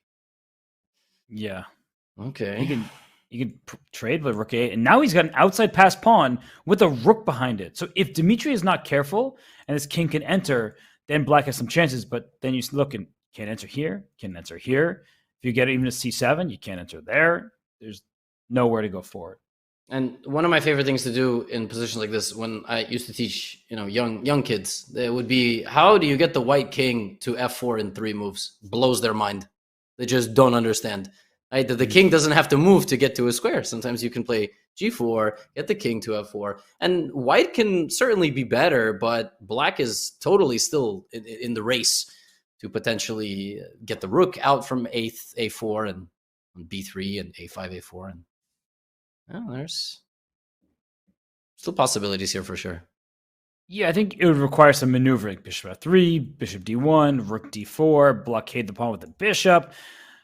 It's a long story, and it's not like black is just going to allow all that to happen without gaining some play of his own. So f5 was Fabi's choice. He clearly wants to bring his king close to the center, although there might be a moment where you regret bringing your king too far. And okay, this feels, Levy, like not a draw offer, but an acknowledgement that the position is just even. Well, is it? What are the next few moves? So FG, right? HG, and then I still want to play a little bit. I want to move their pieces. I don't want to move my own pieces. But what happens even if the black king gets to e5? So what? Nothing. Then I play f4. Nothing happens. I guess there is just, you're saying the white rook really shouldn't move and the black rook shouldn't move and nobody should move. That's what's happening. Right. And maybe you play rook a6, try to free up the bishop, but after rook a6 is bishop f1 to kick the... Whoa. Oh. Oh, I actually like that. He's not even taking. That was clever. Rook Move the C8. bishop. Now the rook is active, and I think then we start slightly preferring black's position, even though we know it's still an equal one. Yeah, if black has an option to just do this actively, then this game will end much faster. But so I guess now if bishop b3, I don't know. I guess black is not going to play bishop b3. It's just gonna. Well, Fabi can draw if these pawns come off the board, and we take the bishops off as well. But even without, that would be a draw, right? Rook and 3 pawns, these 3, versus rook and 2 pawns, those 2. That is a theoretical draw and quite an easy one for Caruana. Yeah, Fabi has 4 pawns, none of which work together at all. But the benefit, and this just shows the inherent asset of having an outside pass pawn in this whole world of endgames, cannot be understated. The pawn on a5 is the only reason Fabi is not just clearly worse. And it's because once it starts running, it's almost impossible to stop. And that's what's making this kind of a mutually frozen position. I'm very curious to see what happens in the rest of this match, because it really does feel like thus far it's been Fabi. And Yes. Yeah, that first game, he was so close, but good defensive effort from Dimitri. I think we could potentially see a sort of liquidation here. Like if you go rook a5, bishop c6, rook c8, take here. This is the kind of draw I was mentioning, right? Theoretically, this is quite simple for black, especially for someone of Fabiano's caliber and expertise. So he does, in fact, play bishop to b3, and we'll see if all this happens, and then they'll shuffle around a bunch. But Levy, I know we're jumping ahead a little bit. What opening should Andreykin play, or what even first move in response to Caruana's e4? Oh, that's a good question. I think he should play e5. But if he doesn't trust some of the prep that he plays, then I don't know. So no, he certainly should not play the French again. So I don't know, Robert. Maybe a Sicilian, but that's the thing is he doesn't need to win with black. Just needs to stabilize. So I think e5 is quite solid. It's definitely the way to go. Yeah, I don't think he should repeat the French. Although, speaking of repeating, Fabiano didn't want to repeat. He could have played bishop b3 there. Yeah, look at Fabi, alpha male. And she's like, yeah, who you think is repeating moves here? Fabi's actually trying to play for win. Fabi gives a smile, stretches. Look at that. Okay. Does he want to play king d7 to defend this pawn, and then play bishop b3 and a4? That way, c6 defended. Perhaps that's what he has in mind. There's f6. Never play that move. Yeah, unless it's to kick an active king out of your territory, then you probably should consider it. Is there rook g8 here? That's what I was wondering. Probably not. Just bishop takes c6. I feel like that's but maybe. And if white has to play f3 or something, it could be annoying. I was going for a cheapo. That's exactly what I was going for. Like rook g8, f3, I take. And then check you. And even all of this doesn't work somehow. Somehow, like the whole point, everybody's f5, and this is pin, and that would be enough. But you can just move your pawn up, and then after takes, take on a5, and it's a draw. Because black's pawns are so bad. So even if you win a pawn, you're not winning the game. Yeah, that's the thing about rook endgames and bishop endgames. You're like, I want a pawn. It doesn't matter because white's c pawn is so strong if it gets through. Wow, this is are we just getting a bunch of teasing here, but actually no one's going to play for a win? Because I'm getting really excited that somebody's going to lose this game. I think Fabiano's playing for a loss. Now his weak pawns are a serious issue. Rook f4 can happen.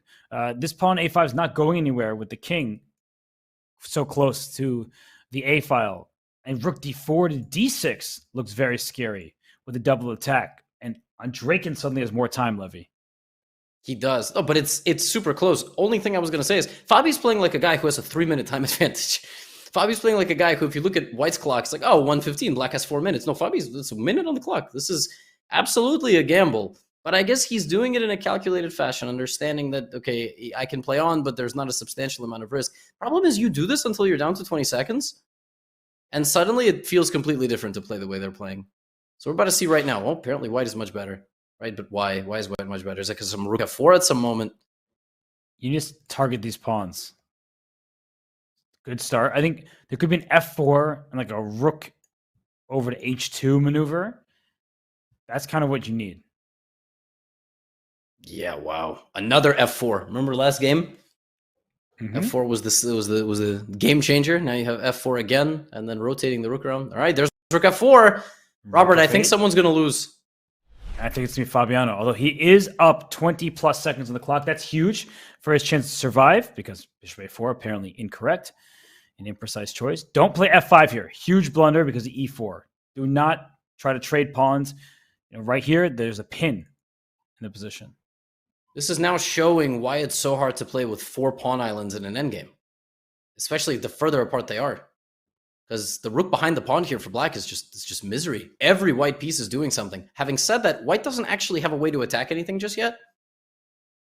The time is ticking. And I just mentioned this is going to get really dangerous with 20, 30 seconds on the clock. Rook b8. Wow. Wow. Do you have to go back to c3 here?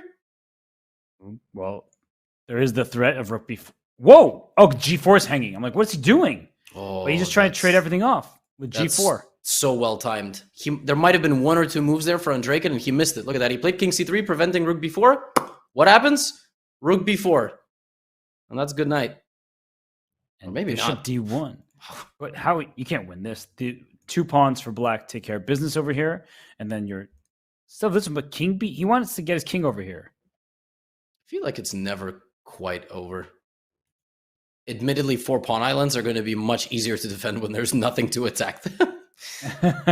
So, if there's a lack of offense, is there any defense, or is defense just a reflection of offense? I don't know. We're not getting too philosophical here. It doesn't look like there's much. The bishop on d1 has to guard the a pawn. Wow, h5. If g5, you probably lose as white. So he goes king e3 back. But now there are 2 separate pawns.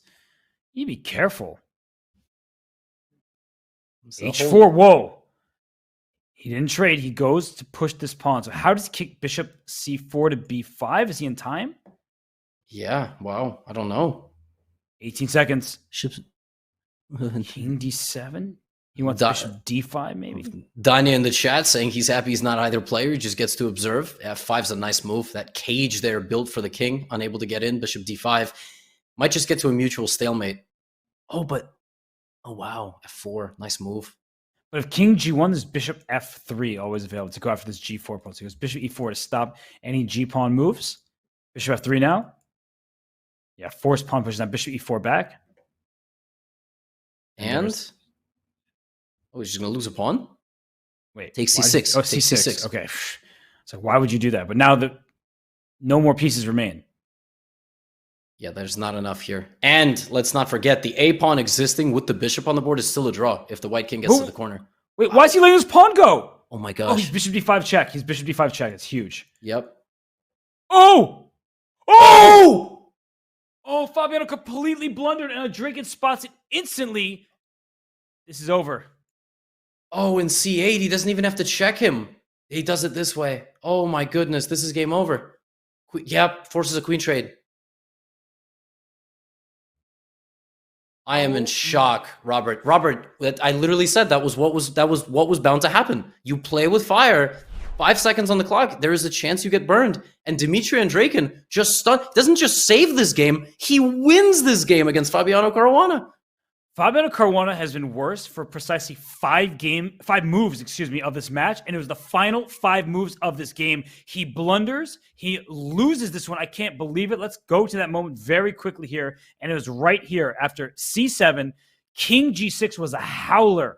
The point, everybody, is after bishop e4. Now this bishop is pinned. If you take, white gets to queen first. So that was a ridiculously bad oversight from one of the best players in chess history, walking right into the only idea available. You can just trade pieces, start bringing your king over. I mean, there's so many ways to hold this game. He found the one way not to.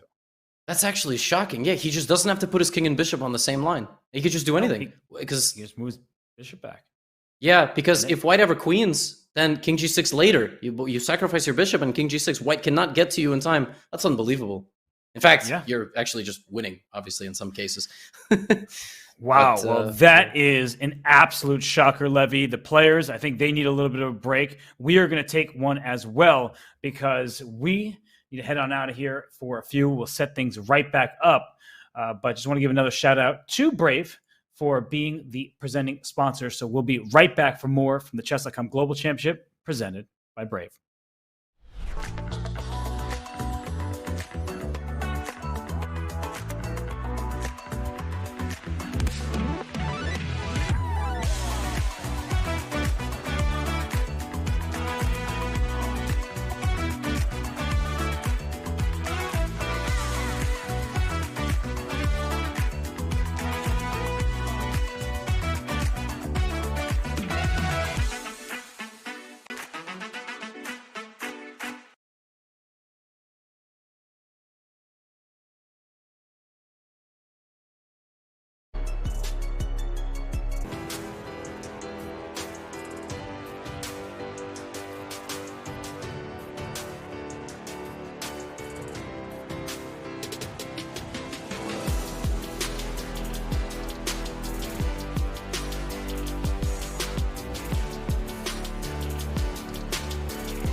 Welcome back, everybody, to the 2022 Chess.com Global Championship presented by Brave. Grandmaster Robert Hess alongside International Master Levy Rosman. Levy, we just saw Fabiano Caruana hand that game over to Dmitry Andreikin. So, will the American be able to bounce back in this match and secure his place in the round of 8 in Toronto? I have absolutely no idea. Those were two of the most shocking defensive efforts, and then ultimately, I don't know if you can really call them swindles. It's not, the swindle is generally when you go from completely lost to completely winning with some tricks. Andreikin just plays the game, and he manages his time well, and so far he's managed his nerves well also, and he's up 1.5 to have when, you know, maybe he wouldn't be otherwise. So I guess we're going to take a look at our bracket here overall to preview what we're really looking at in our matchups today, Robert. Yeah, well, the winner of the Caruana-Andreikin match plays Wesley So. Wesley waits for a really tough opponent in the next one. And Nakamura and Dominguez, whoever wins this one, will face the winner of Duda and Serrano. So no easy customers in the Global Championship.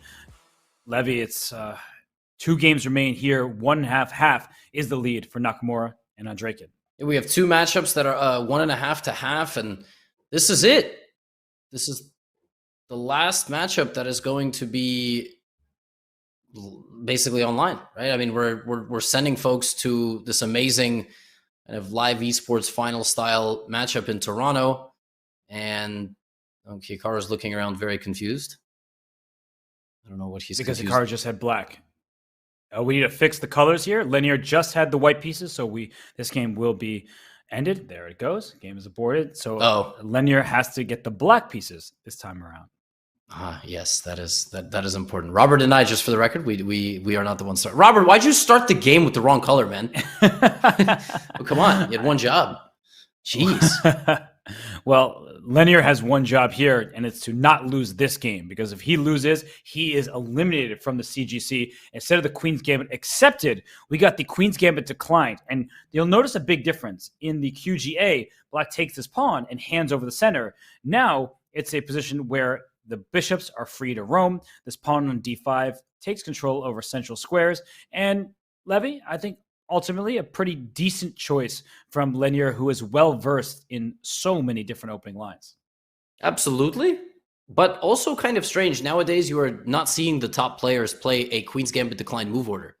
It's very much popular at intermediate, advanced, master level of the game, but folks are going to play d4, knight f6, c4, e6, rather than putting the pawns in the center first. There's just certain nuances like the Nimso Indian. But I actually think that Linear did not want to do that. He did not want to play into an Nimso, and we have a exchange Rogozin, right, is what we have. That's technically what this is. And Hikaru playing knight f3, which is also kind of a rare move order. And do you think Linear is going to play g5 and knight e4 like Mamedyarov would if you gave him this position? No, he doesn't. Castles. You could still do this even after castling, and Mamedyarov is certainly one of the players who choose this style. Fabiano Caruana has played the black side of a position just like this against Mamedyarov. So these positions can get very, very sharp. And once again, Hikaru Nakamura down on time in the opening. And he's played perfectly in the first 2 games. He has been stellar. And as soon as I say perfectly, he makes an imperfect move. Yeah, wow. He plays knight d2 right away.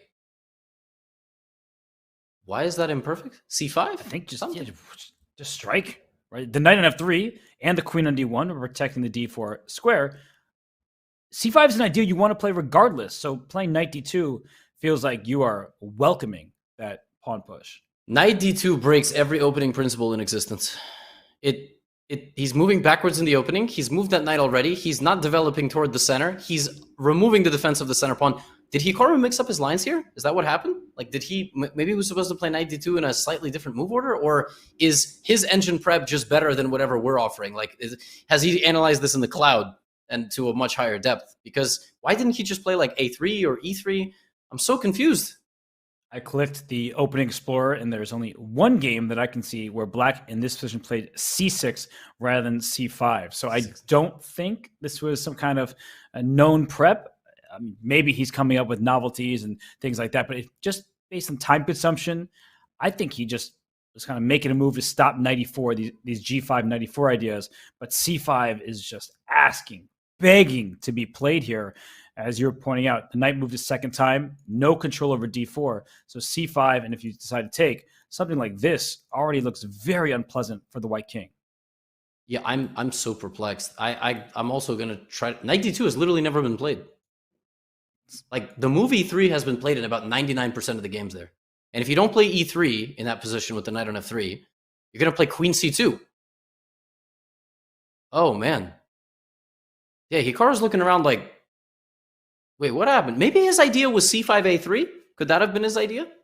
Because that actually doesn't look ridiculous, right? Because you want to, after knight d2, play c5 a3 somehow, but maybe that position is just bad for white. I don't know how, but somehow. Black can consider taking on d4 and c3. Black can take on c3 right away and hand white a sort of questionable pawn structure over there. But we are about to get the third game between Fabiano Caruana and Dmitry Andreikin underway. A3 was, in fact, Hikaru's choice. We'll see what Lenier chooses as a reply. But Fabiano needs to take this game, Levy. He lost game 2 there. And another French. Wow. Wow. And a knight c6 French. Oh my God. This is shocking. This is not okay, Robert. What? There's kids watching. Yeah. What are we looking at? For all the chess learners and students out there, listen to your coaches. Dmitry Andreikin, I'm sure, is a brilliant coach in his own right, but he is playing something against Fabiano Caruana that he looked at, that he's come prepared with in this individual game. Note that he didn't play this line in game 1. It is very cramped for black. White has these great central control. This bishop on c6 is hardly a bishop at all, right? It is kind of blocked in, hemmed in by its own pawns. So white has the initial edge, but what Andreikin hopes to rely on is the fact that the position will remain closed for a while. He can complete his development and only then counter it in the center and try to get creative and get some counterplay of his own. You got to respect the way Andreikin plays chess, though. He just doesn't care. Like, he absolutely doesn't care. I was not expecting that he would show up with theoretical lines today, but I also was not expecting that he would show up with complete nonsense lines. Like, and the thing is, the top level players have played this, but it's so rare when you play something like 0.05% of the time that in terms of popularity, just asking for trouble. But he almost feels like he has a free pass, right? Because he's up, just straight up up. But Robert, I don't know if you agree with me. He could keep playing like this for a bit, and it might work in the last few moments of the game. But I feel like this is just giving Fabi a chance to tie the match. Well, I love the feature chat we have here. Imagine how well Dmitry would be doing if he got a good position out of the opening. I mean, it's like literally +2 in the first 10 moves. Yeah, it's not good. I mean, that much is clear, right? There is a space is white for the taking. This knight on e2 is going to go to f4. He plays b3 so he can play a4 and expand on the queen side as well. And if black is left with his light square bishop and white has a knight, I mean, that's just the worst possible scenario. So Robert, knight e7. This wasn't a Guimard, right? This was knight c3, knight c6. Knight c3, knight c6. It doesn't even have a name. I think this opening literally doesn't have a name. It's just... On my screen, it says French defense, normal variation, though there's nothing normal about this to my eyes. No. That's what Chess.com just defaults to calling something normal out of respect. This is absolutely abnormal. This is not... And it only says normal for the super GMs who play it, but when everyone in chat plays it, it's like the questionable variation. Don't do this variation. Yeah, exactly. I think theory just straight up goes out the window here. There's nothing. There's absolutely nothing. Wow. Well, someone in chat could make history. Play this a lot, have success, play it in the candidates. We'll name it after you. It's a great piece in C6. Love that one. Yep, so good. The position is nowhere near losing. I know we're being harsh, but when Levy and I dissect this, we're looking at the quality of the pieces, the potential of the pieces. And by playing knight f4, what Fabiano has just done is he's almost permanently prevented the move pawn takes e5. Because what you can't afford to do is give a piece the e5 square. And particular knight, because if white ever took on f6, the pawn takes back, covering e5.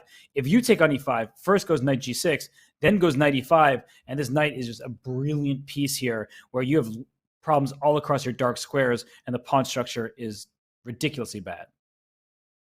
Yeah, and if you take on c6 here, by the way, for the record, you will probably be arrested. So please do not take the bishop on c6 here.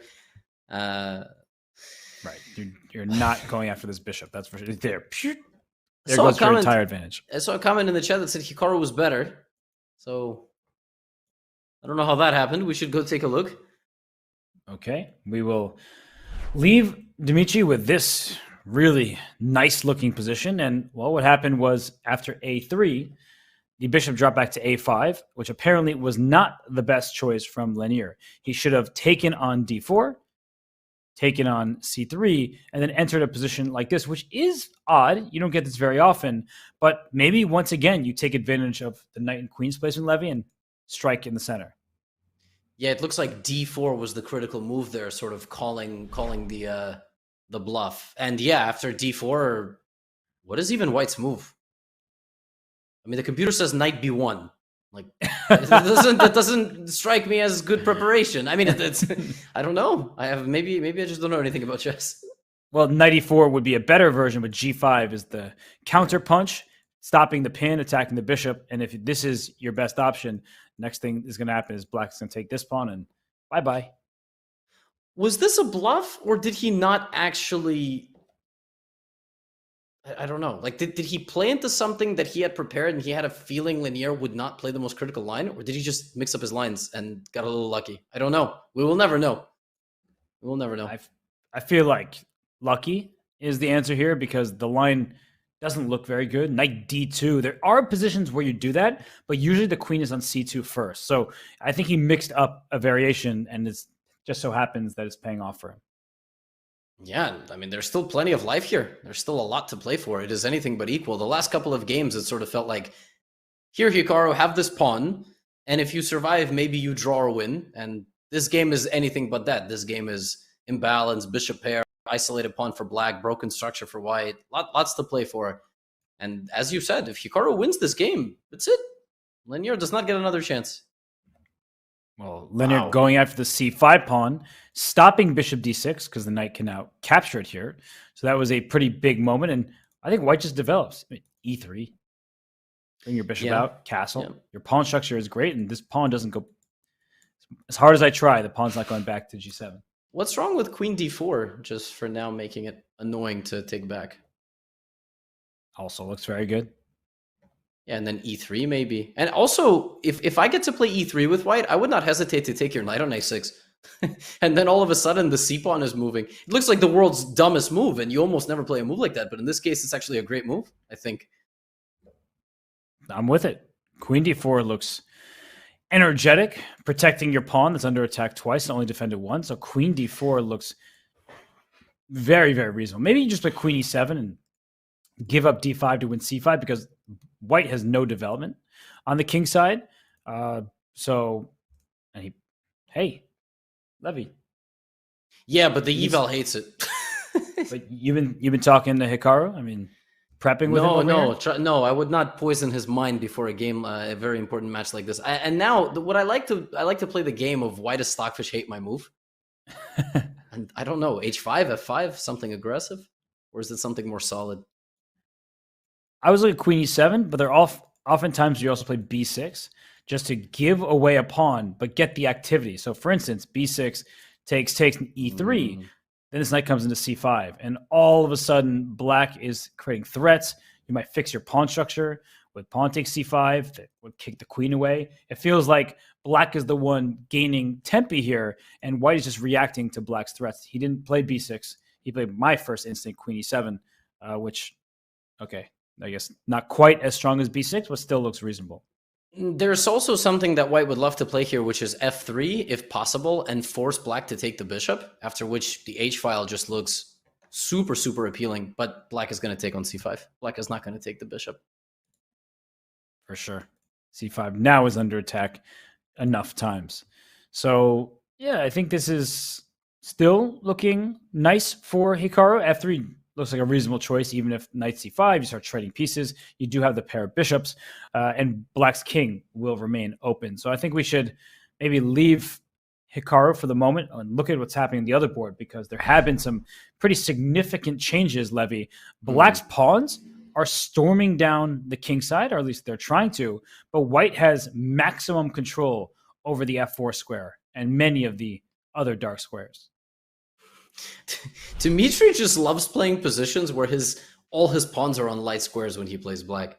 In this game, he has all his pawns still on the board, and 7 out of 8 of them, once again, are on light squares. Man, that bishop on c6 just doesn't enjoy life. And yet the evaluation is equal, apparently. Somehow. Only the chess gods know how, but somehow. I think that somehow is doing nothing. It's one of these positions where black just shuffles, because some people would play h4, h3 very quickly. And I don't think that's actually the right way to go, because white simply responds with g3, and then will later have this f3 move to pry open the position. So you don't want to send your pawn down to h3, where later in the game it will be a target. It's overextended. And thus, I think it makes more sense to just simply shuffle. What is white's plan here? You might want to play b4. That drops the a4 pawn. So how do you do that? You play rook a2, rook a1, like Dimitri did in game 1. Remember that, Levy? Those ugly rooks in the h-file, and then try to push. But it takes forever. Yeah, it does. And listen, if Dimitri can get away with this against Fabiano, what can you really say, right? It's just like Fabi's biggest strength. He's even getting a head start. And he's still unable to punish Dimitri to the full extent of the chess law, if you will. Dimitri just kind of plays around, and until Fabiano actually dominates from start to finish and puts the game away without any doubt toward the end, Dimitri will continue to play like this. And this is Fabiano's last game with white. Obviously, we might have an Armageddon, but so it's a very tense spot in this match. Yeah, and the main thing here is the side that controls the pawn breaks is often the side with the advantage. Now, having a knight in a close position is good, but the knight has nowhere to jump to. The bishop covers c5. If you play c4, that's a pawn break, but you also break open the diagonal for the bishop. That'll likely backfire and cause white a ton of problems. So it's not actually clear how white proceeds. It might need to be slower, a methodical approach, maybe like I was mentioning, rook here, c3, slow maneuvering. And black doesn't have anything to do of his own, so Andrei will be forced. He has no other choice but to shuffle. Yeah, and it's up to Fabi. Will there be a way? Is there a way to play something like queen a5, b4, b5? That looks winning, by the way. Those 3 moves together, they just look like they win. So what do you play? What do you have? Wait, is there? Wait, can you put this on the board? Queen a5. Okay, I'll do it. Okay, he plays queen c3. Robert, I was going to say queen a5, h4, b4, b6, and it's a draw. But you have. I thought black can repeat moves, bishop b7 and bishop c6. Oh, there's queen a7. Oh, there's queen a7, and I guess somehow you don't get trapped like queen c6, king d7. Wow. Well, I know exactly what you mean. King b8, b4, and then b6. That's what you're looking for. Yeah, there you go. Yeah. Just both sides have to go back and forth, and that's just a draw. So the king taking away a7 is important. Yeah, no, that's something to keep an eye on. And yeah, Dimitri's bishop on the white square is going to be an additional pawn. That's true. It is a big pawn over there. And first, Fabiano plays queen c3. Levy, I ultimately think that Fabiano needs to pressure Dimitri on the clock, make moves like rook f to b1, and just pretend to threaten things. There's no attack for black. G3 is not a threat. White has all of his pieces covering the square. Yeah. H3 is met by G3. So it's time to pretend to threaten things. Does white want bishop c1, bishop a3? Who wants a trade of dark squared bishops here? I don't like that it allows G3, but I see the merit that you try to gain squares for your knight. If the dark squared bishops vanish right now and white played knight f4 and G3, white would probably just be positionally winning. As long as you don't get mated. I think people are saying Hikaru's game is crazy. Let's go see what's going on. Let's go back to Hikaru Nakamura versus Leonard Dominguez. Hikaru trying to punch his ticket to Toronto. We know how much he loves Canada, in particular Vancouver.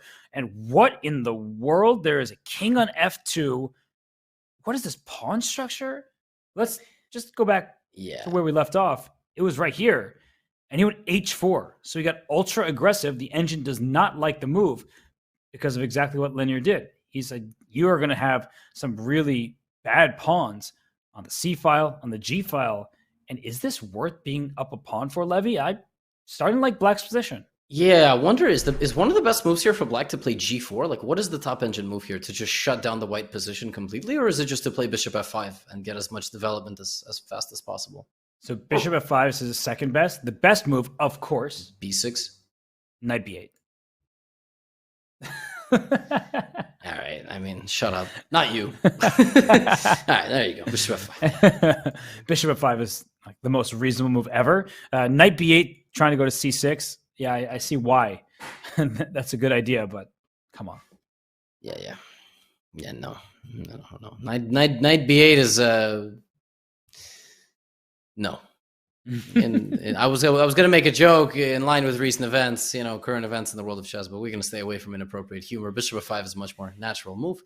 And after that, Knight C7, Knight E6, Knight B8, Knight C6 looks much more natural when the bishop has at least moved, or the rook has moved. True. D8, yeah. The other knight maneuver makes perfect sense as well. And now we're even on the clock. So E3 played, going after this knight. I feel like now Knight B8 is even more logical because the knight's under attack. Yes.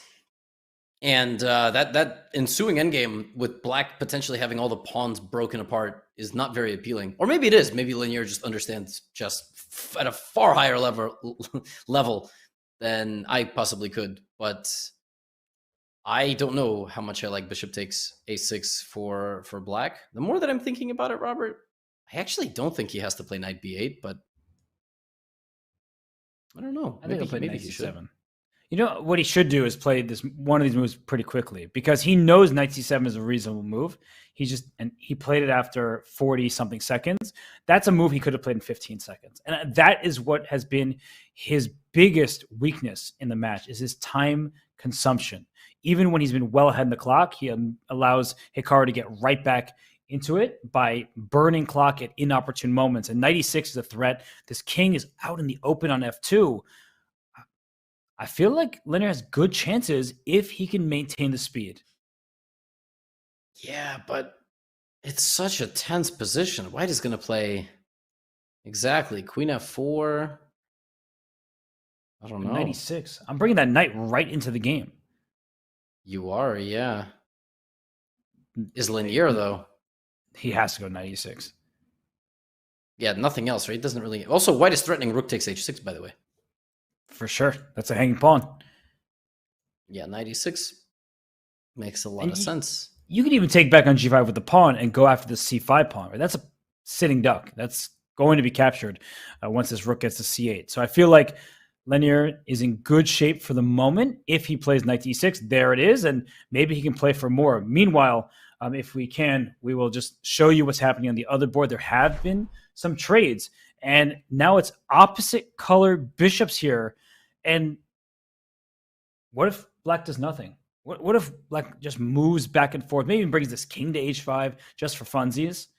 What is White's plan? Fabi is doing his kind of patented head shake. He doesn't like what's transpired. He needs to find something. And if the queen side locks up, there ain't nothing he can do. Andreykin has one of the strangest top-level playing styles I have ever seen. He's kind of like Rapport, but he's almost even more absurd because he's so clutch as time ticks lower and so sharp and so defensively gifted. He's a nightmare matchup. You can never put him away, it feels like. He is really a solid player. I mean, unspectacular opening play, a very limited access to squares, but he doesn't mind. He is happy to just keep shuffling, and Rook D2 played, maybe Rook D3, Rook C3. I just don't know where White ultimately is going, but I see that Black's king is on G6, likely going over to H5. Yeah. You can put anything you want on H5. Rook, king. Black's king on H5. Oh, king F1. All right, all right, you want to walk your king. I'm going to walk my king too. King's going to B2. The Petrosian king march. And it's a good time to do it because Black has no active play. The bishop on f4 just happens to look a little bit better than the bishop on c6. Oh, I don't think I like that move. Yeah, me neither. Okay, Feels like you're asking for something. I was going to say black can play b7 to b6, right? And defend, but why? No need for that. Can you play like queen c3? I know queen b4 is available, but I'm not even sold that the queen trade is that easy for black because now you have a pawn sticking out on b4. Ah, maybe you have c3 after all that. Just open the c file. Yes. And then you can even maybe consider sacking on c6 and just play like rook and bishop with the passed pawn on the queen side. Long term. Thinking long into the future. But I feel like, Robert, every time we try to predict something, Andreykin just comes up with some utter refutation of our idea. Just some super creative. Wow, Fabi doesn't play queen c3. I think Fabi is not having a fun time dealing with these openings. And it's making him almost hesitate. Like, look at this, king d1. Wow. And can't Andreykin suddenly decide to go for activity, like with a c5 break of his own? You got to feel for Fabi because he's like running his king over there, and the action's about to happen. It's actually going to be rook c8, c5. You've committed, just go, and then play f3. Like, yes, c5 is going to open up white's king, but then f3 will open up black's king. And if you're Fabi, look at the clock. You're now down a minute and 20 seconds, and it's going to keep ticking if you don't start making these decisions almost impulsively. Like, you got to use your intuition and run your king and push your pawns and open up the black king. So let's leave Fabiano to his king march because the other game has changed a little bit. We're just going to check in to see how Hikaru and Lenier are doing. Ooh, look at that eval bar.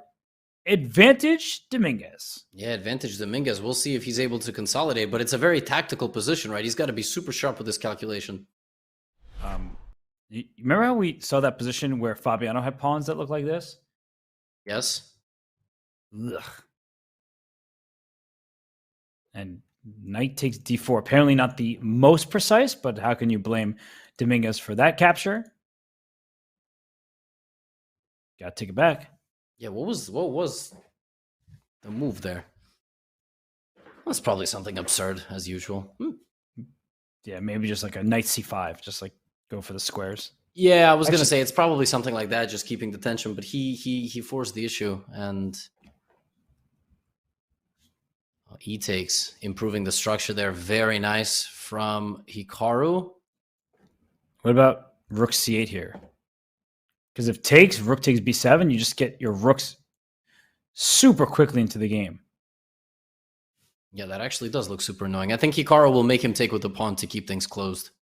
But the bishop on g6 is also a savage. You're never getting rid of that. Oh, look, there it is.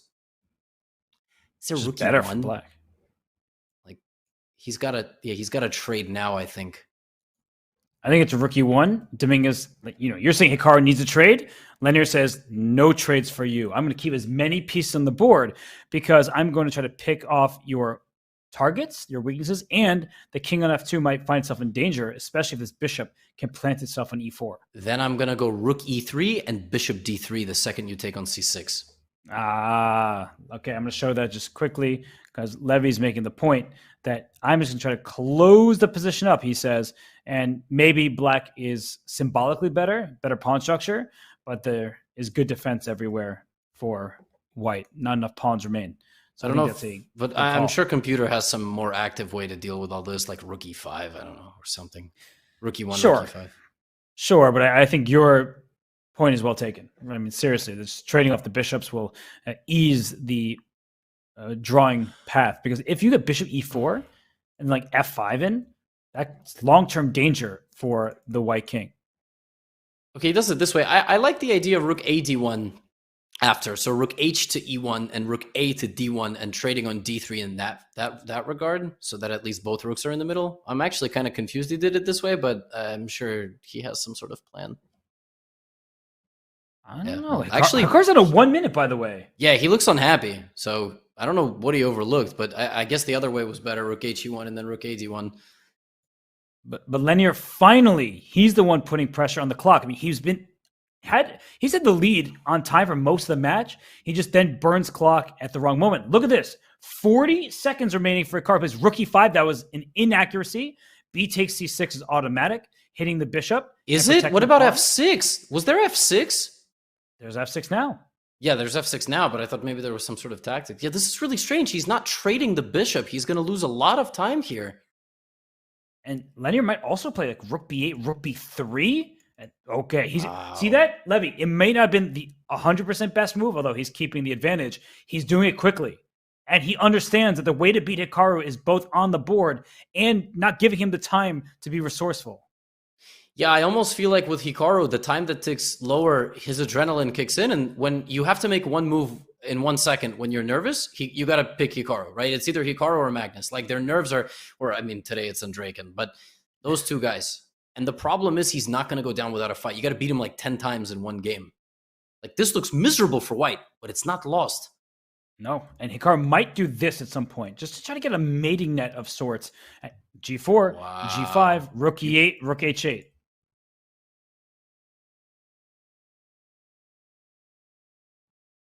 And what can black do to stop it? Because if rook takes A3, just G5.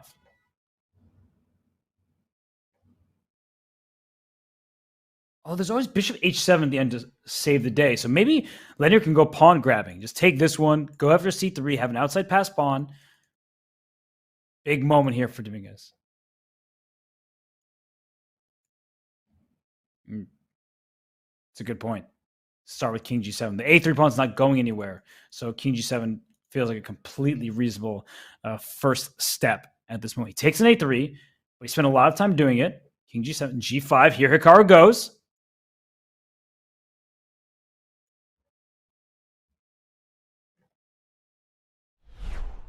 I think after rook H8, there's always bishop H7, right? Oh, but there's bishop D3.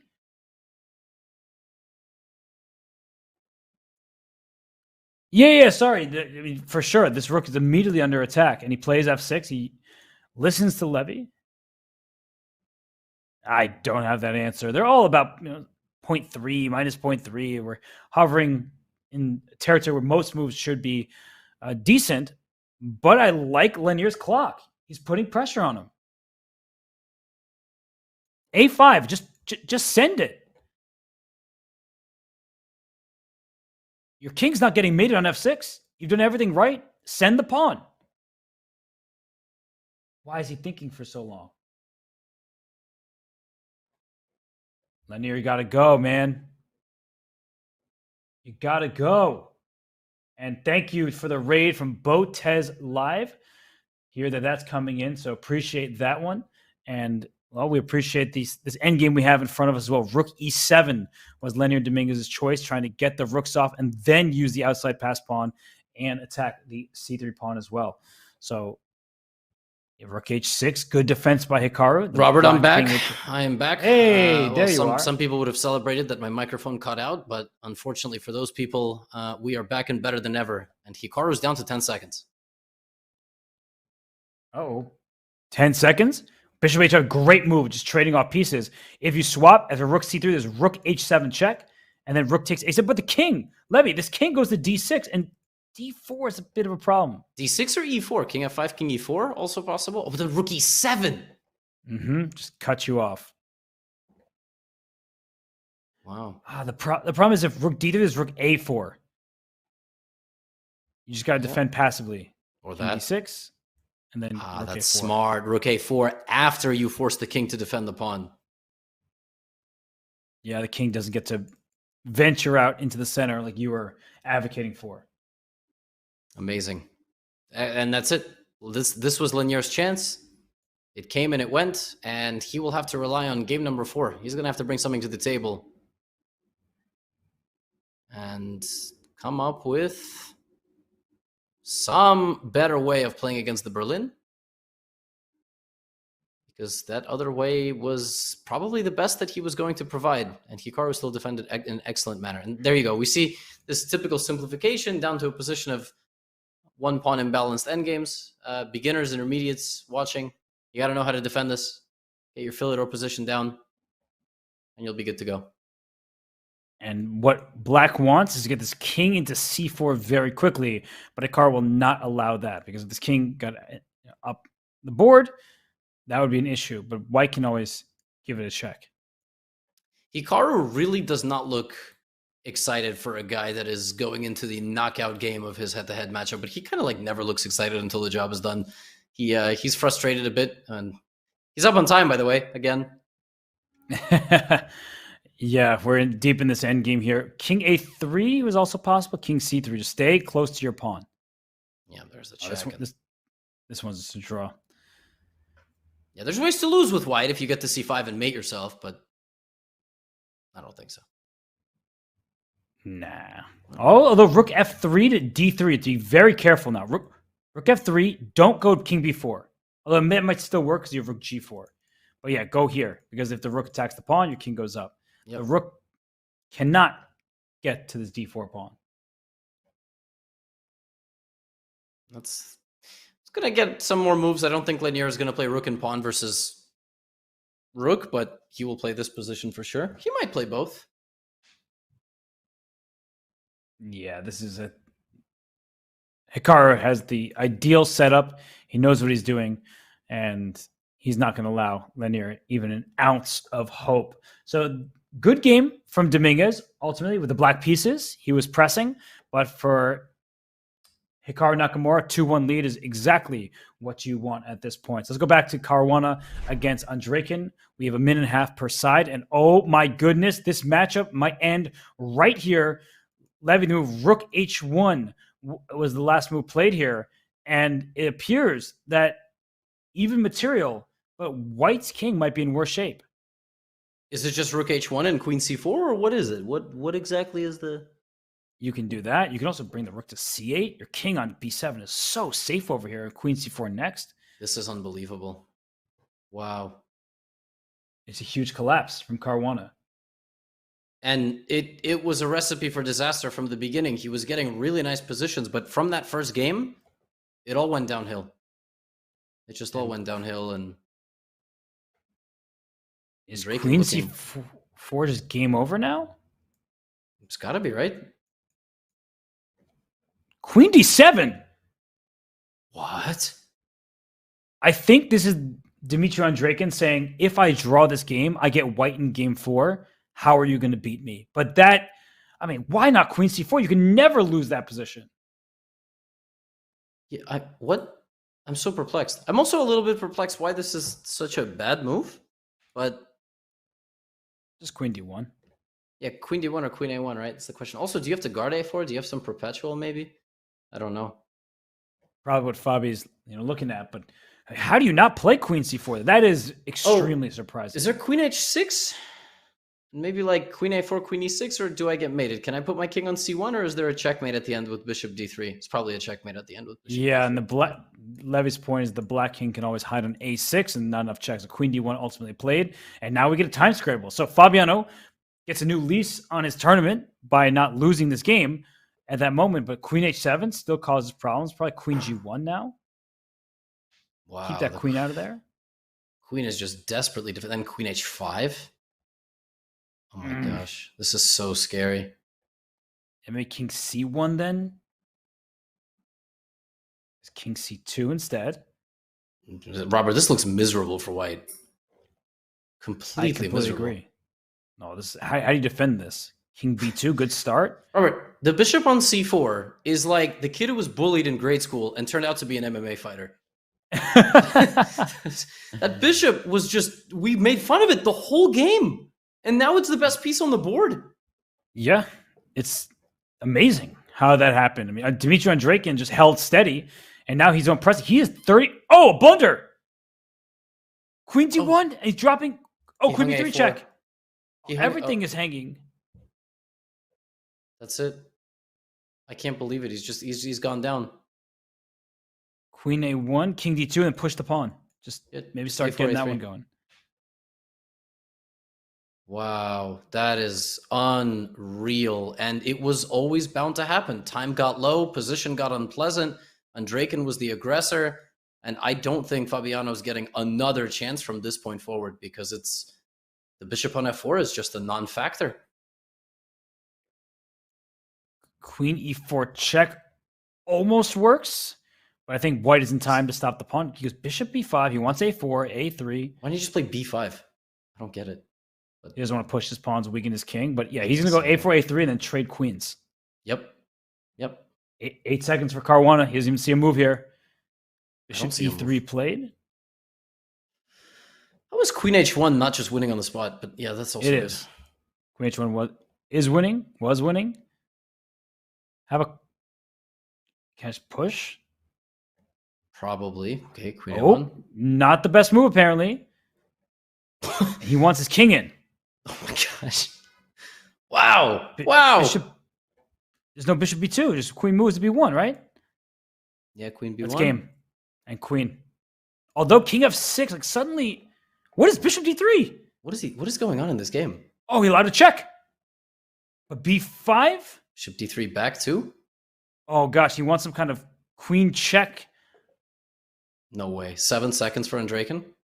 How does he get out of this? Because queen a, queen b8 looks like a repetition. So he takes the pawn, and now his king can walk to a5 into b4. Yeah, but he's going to lose the A2 pawn. And then e6 is a target. Oh my goodness. The b pawn goes up. Yeah, Queen B8, and just the king is going to zigzag, right? Mm-hmm. A queen e7. Oh my gosh, Queen E7. Oh, The king would have gone to c4 into d3. I think this is it. We are about to see the final move of the matchup between Fabiano Caruana and Dmitry Andreikin as he punches his ticket to the round of 8 in Toronto in unreal fashion. There are matches and then there are matches, and Dmitry Andreikin was lights out today. He was not ever going to go down in any of these 3 games, Robert. Unbelievable. He was on the edge of defeat, on the precipice, and he won game 2 after drawing game 1 somehow, and game 3 he ices the match. Dmitry Andreikin is an absolute force. I know people are not as familiar with the name Andreikin as they should be, but I hope after the Rapid Chess Championship, we got 2nd place, and now here in the Chess.com Global Championship presented by Brave, he is in to the final 8. He will be in Toronto. Dmitry Andreikin, everybody. You will want to write down that name and not forget it. Just a sublime match by him. Did anybody have Andreikin beating Caruana in 3? Because that is exactly what happened. In tennis, you can win in straight sets. And today, we saw Andreikin winning in basically the chess equivalent with a magical save in the first game, followed by an even more magical come-from-behind victory in game 2. And this one was a mildly dubious opening that, yes, we were making fun of, but we really, Robert, I think we both deep down knew that if Fabi didn't put him away early, Dmitry was going to survive that game because it seemed like it was going throughout the entire match. And it once again happened. Yeah, when you can't land a knockout, when someone is wobbling, that's going to let them back in there. You just got to stay alive. Dmitry Andreikin doesn't just stay alive in the match. He advances to Toronto. So if we look at today's scores, we see that Dominguez still has a chance against Nakamura. But Levy, 2.5 for Dmitry Andreikin. Incredible.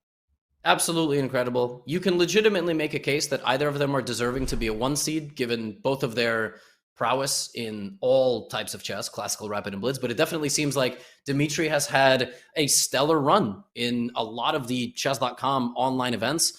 And he's a beast. It very well could be. He's the 2nd best rapid player in Russia, right? I mean, obviously they have Yan Nepomuceno. It's a little bit tough when that's the number 1 guy, but he's been incredible.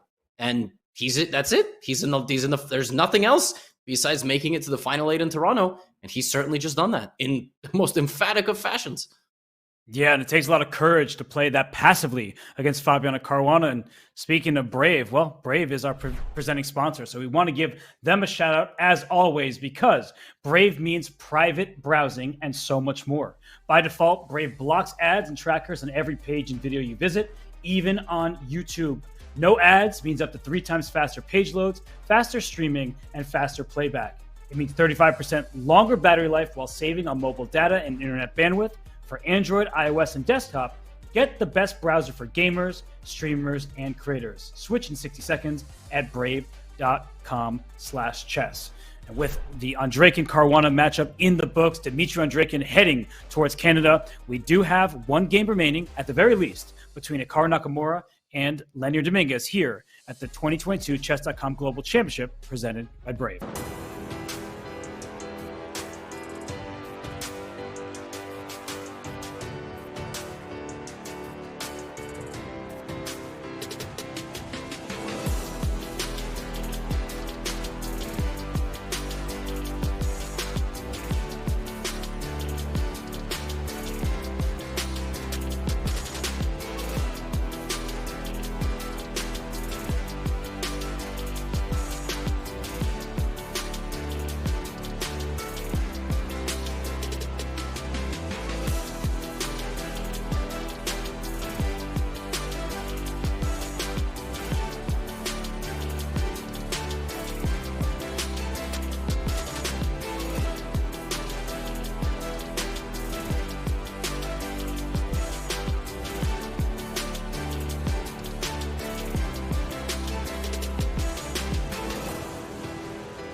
open to anyone, all around the world. Oh my gosh. The Chess.com Global Championship offers the dream of playing against the best. We are in for a wild ride. And hey, have we mentioned there's also $1 million at stake? The total pot is $1 million. No, that is not a typo. The prizes are unbelievably generous. We began with thousands of players. Now only dozens remain. What a move by Timur. It's over. He's going to live to tell the tale. And that is enough to take victory in this Armageddon game, Dania. The CGC knockout phase has arrived. There are those who played their way in, and some are here thanks to their well-earned reputations. No matter who you are, things are about to get very, very real. Oh my What a goodness. Massive congratulations to Sam Sevian. A trip to the CGC finals and a clean shot at the largest first place prize of the year. My friends, it's the CGC round of 16. Who will take the next step to Toronto?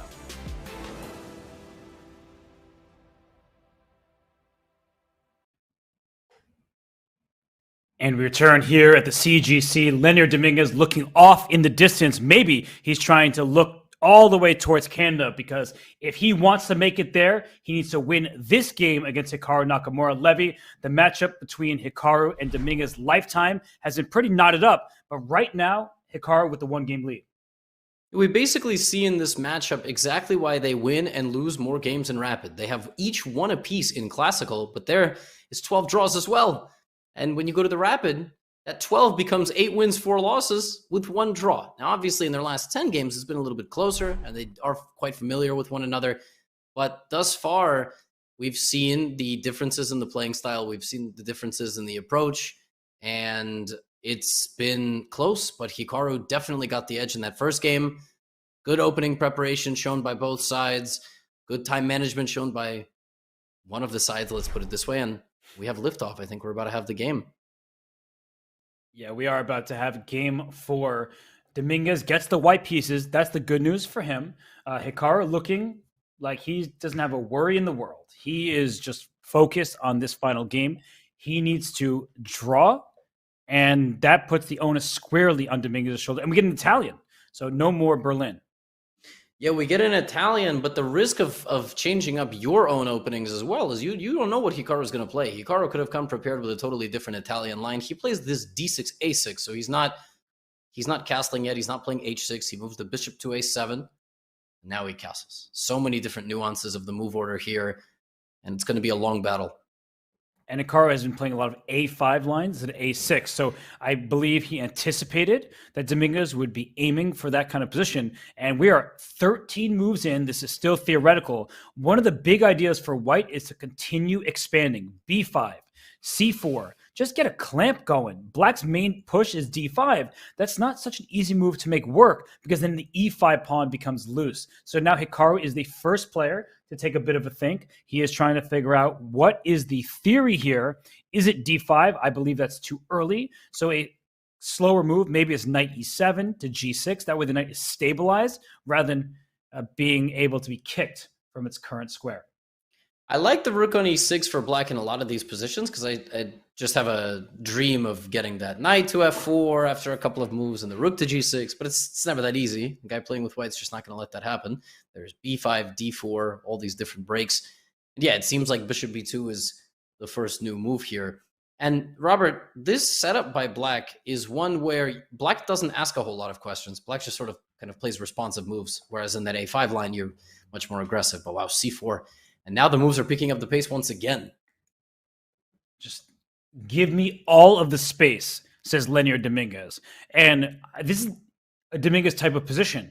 You see him win beautiful positional masterpieces by squeezing the pineapple juice out of his opponent. And in this position, what is Black's plan? Levy mentioned a knight coming to f4. And then what? Right? There's just one knight there. It's not exactly a devastating attack. So what instead Hikaru opts for is c6 and maybe d5. But, I mean, Leonard just doesn't pause. Oh, Bishop c3.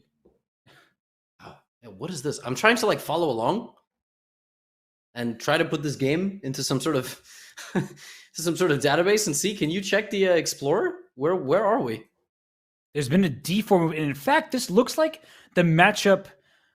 Who was this matchup? It was Wesley So in the previous round, not against Jeffrey Zhang, but in his second round match, the round of 32.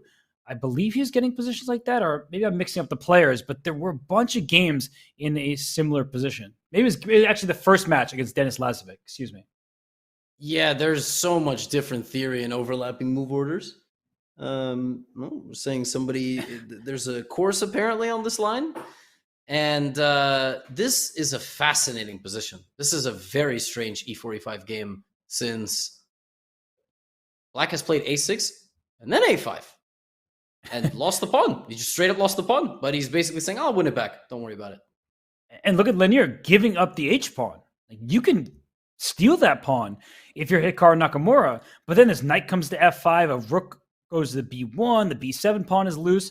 So what a fascinating opening we've seen thus far. And I have to say that in a must-win position, Levy, this is Lanier playing quickly, but Black's position isn't that solid. It's actually a very kind of risky structure.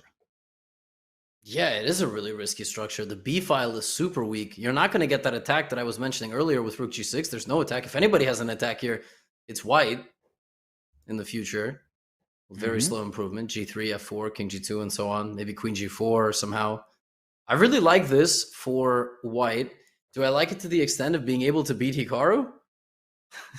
Maybe not. Maybe not. Hikaru's been up to the task defensively today. Well, we're being told that this is following a game that Dominguez beat Nakamura at in the St. Louis Rapid and Blitz. I'm not sure it went all the way to this point because we're 22 moves deep, but from this variation. So Lanier with happy memories, and Nakamura likely with improvements. But rook b1, queen f3, pawn g3, king g2, rook h1. Levy, your idea, it kind of plays itself in a way, and I don't see where Black's active play is going to come from. Yeah, I don't see it either. That knight on f5 is amazing. Knight on f5 in e4, e5 games, especially with same-side castling, is super scary for Black. For sure. And that's actually, I think, part of the reason why Lanier is okay jettisoning this pawn is it establishes the knight on f5, and it can't be kicked because anytime you play g6, you drop the h6 pawn. But Lanier, after queen d8, he goes in the think tank. He is the one who played h4 right here. He didn't have to play h4. He made the move quickly, and these moves are pretty forced, and now he's the one spending time. So his prep, I think, is finally done, and that's good news for Hikaru Nakamura and his fans. That's super scary. All of this has been super scary. Yeah, I'm gonna go. I was going and exploring a little bit. What's funny is that this line, if you check the database, is all Hikaru recently for a super long period of time. Bishop b2 is relatively rare. I think there actually isn't a Hikaru game in that line just yet, except for that game between Dominguez and Nakamura. And Robert, that game followed this game until move 19. Wow. When in that previous game, Lanier played b5, but in this game, he decided to take the pawn. That is absurd. That Hikaru played the exact same way as he did in the St. Louis Rapid tournament recently, and played the exact same way again. And is like, Lanier, I am willing to bet you my prep is better than your prep.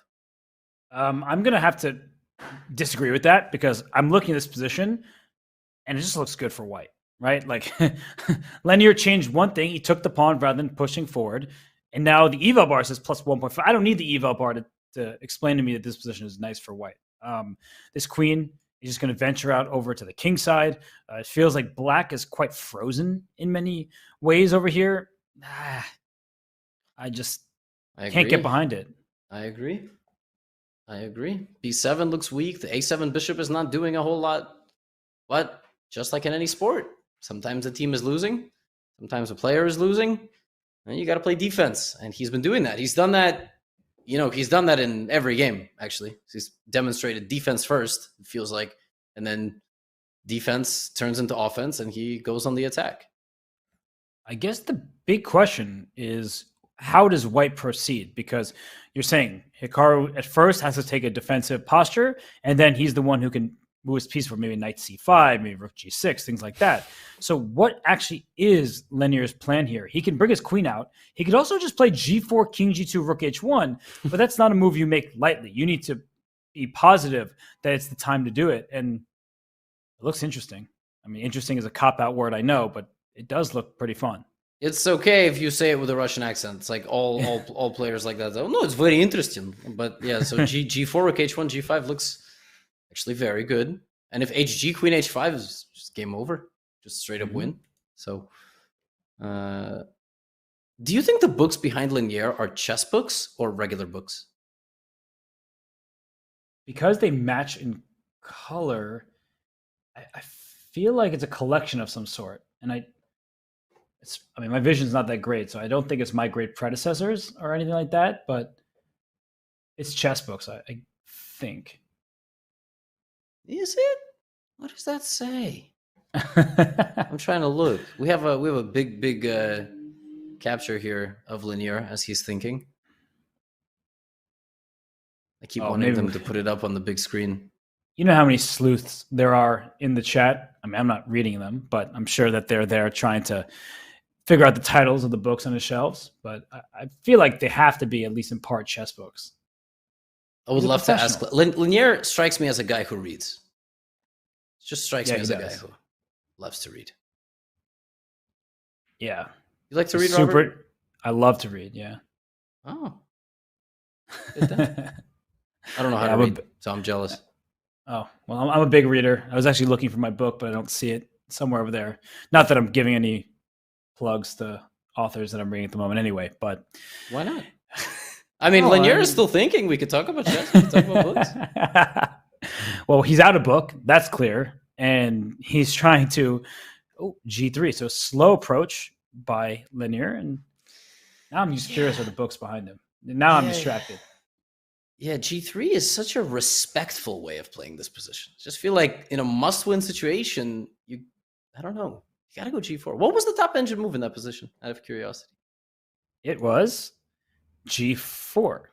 G4 and Queen G4 are like splitting votes, essentially. Queen G4 and then try to move the queen and then play G2, G4. Well, it's pretty play G4, though. It's pretty interesting. It wants this, like Queen H3 to defend D3. So after Knight C5, you probably said Bishop B4. And then you can't move the Knight because there's Knight E7 check kind of stuff. It's like all sorts of different stuff up here. Or apparently not. The computer was trained to change its mind somehow. Yeah, it said that at first. And now it wants like Rook F1 and F4. So it just wants to go for the attack. Yeah, man. G3 is... Okay, he's still going for this plan. But look at Hikaru rerouting the bishop. That's so expertly done. Bishop C5, Bishop F8. It's passive, but it's the right thing to do. The bishop is at least more valuable on F8 than it is on A7.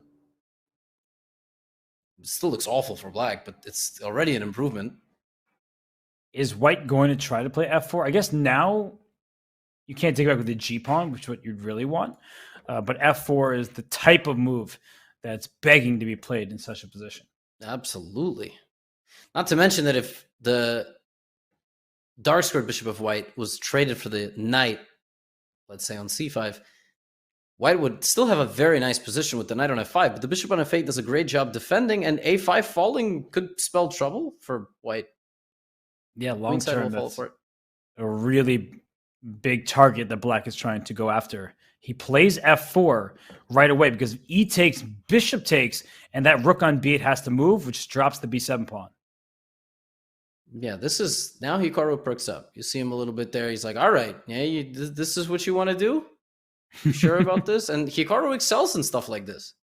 Counterplay, just understanding the dynamics between attack and defense.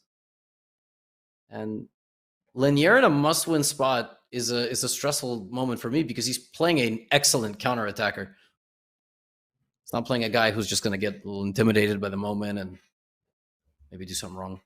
But Leonard did get the exact type of position that he needs. Right? You're in a must-win game. You can't just dilly-dally. You can't say, oh, I'm slightly better. I'm going to try to nurse this little advantage. No, he is going full steam ahead, no fear whatsoever, and he has a very good position with chances to win. Yeah, but G3, right? Like, he had to go G4. He had to be a bit more disrespectful about the position. He wasn't. I love how you frame it, though. He had to be more disrespectful. Linear and disrespect do not belong in the same sentence ever. The guy is, I know. simply put, the nicest human being ever. I know. And he had to throw that caution to the wind and play G4, damn it. He had to play G4, G5, Rook H1, all this stuff, but he kind of did it a little bit more respectfully. He's trying to do it the right way. But sometimes in chess, you have to not do things the right way. And G4 was an absurd move, but I guess not. It's not a stylistic choice for Linear.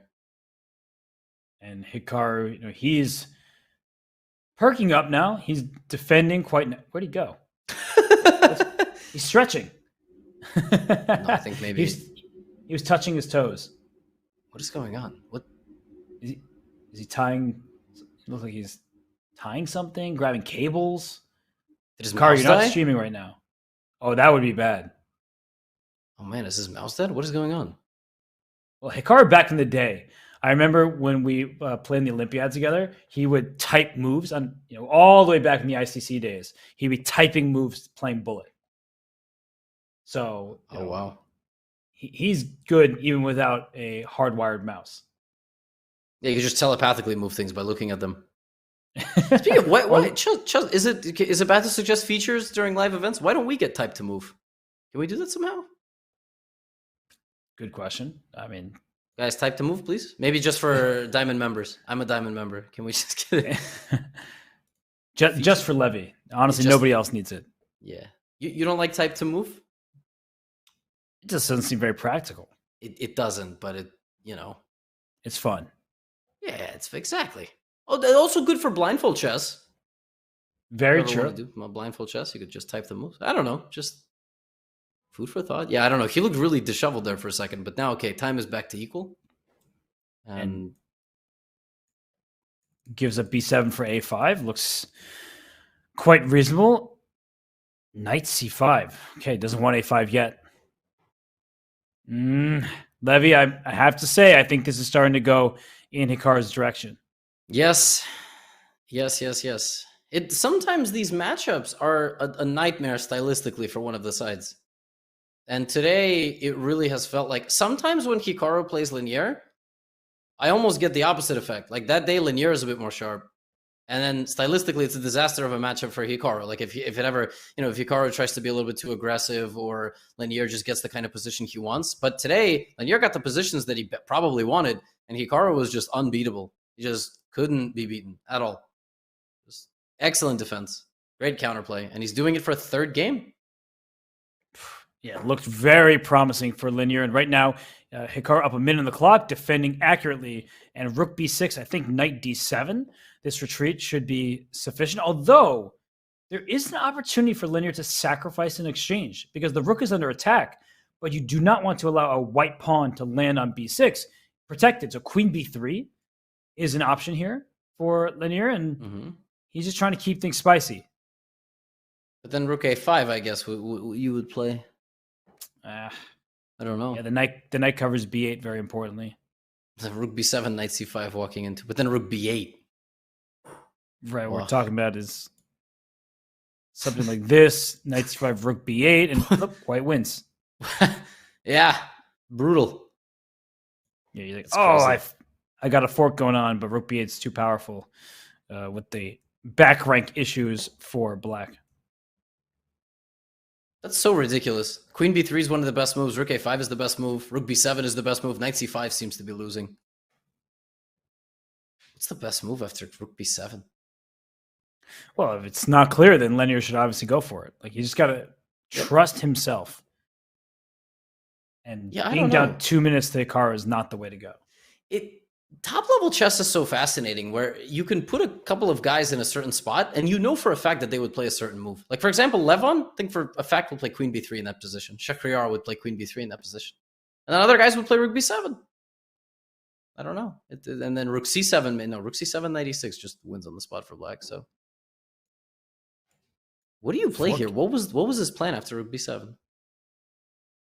He doesn't really have one. He could throw an A6 because you can't take with the Rook because it's Rook B8 check. Check to the Queen. But Rook B8 would be a threat. So A6, Knight takes A6. At the very least, you kind of gain a move. I don't know what you're going to do with that move, but maybe there's something. Maybe he wanted a6. I don't know, something crazy, like Right. But then knight a6, and then I don't really know what you're doing after that. He could always go back. He could go rook b6, but why would you spend this much time to go back rook b6? Right? Yeah, and you're in danger of a repetition. I guess there's not quite there. Knight d7, then queen b3, and you're out of it. He does play a6. Do not take this rook, everybody. I know a rook is more valuable than a knight, but not when you give it. I wasn't even trying to make the right move, and I did anyway. But you allow this pawn here. It's attacking the rook, about to promote. The bishop covers the square. Do not take on b7. Hikaru does not. He takes on a6. So this is where Lanier needs to go. And he plays queen h5. Oh, wait a second. Is rook takes f7 a threat? Ouch. Maybe? What's the idea? So knight c5, rook f7? Oh, the eval's going up here. Rook to b1, switch flanks. Oh, rook b1 is... Oh, and he does it. Wait a second. Hikaru's completely tied down now. Yeah, I think he kind of underestimated that. And 5.5 minutes is more than enough time to put this all together. Let's bring up an analysis board, because a6 was a clever try by Lanier. We like that move. And apparently knight takes a6, which is like the most obvious move, is incorrect. Wow. The right move, I just cheated, is queen c8. So just kind of keeping tension. That is an impossible human move. Or it's impossible for a human to play, I should say. Queen c8? Right? It's just like you're now attacking the rook. The a6 pawn's still hanging. It allows rook c7 and stuff, but that's not happening. Yeah. Yep. Queen e8, rook b1.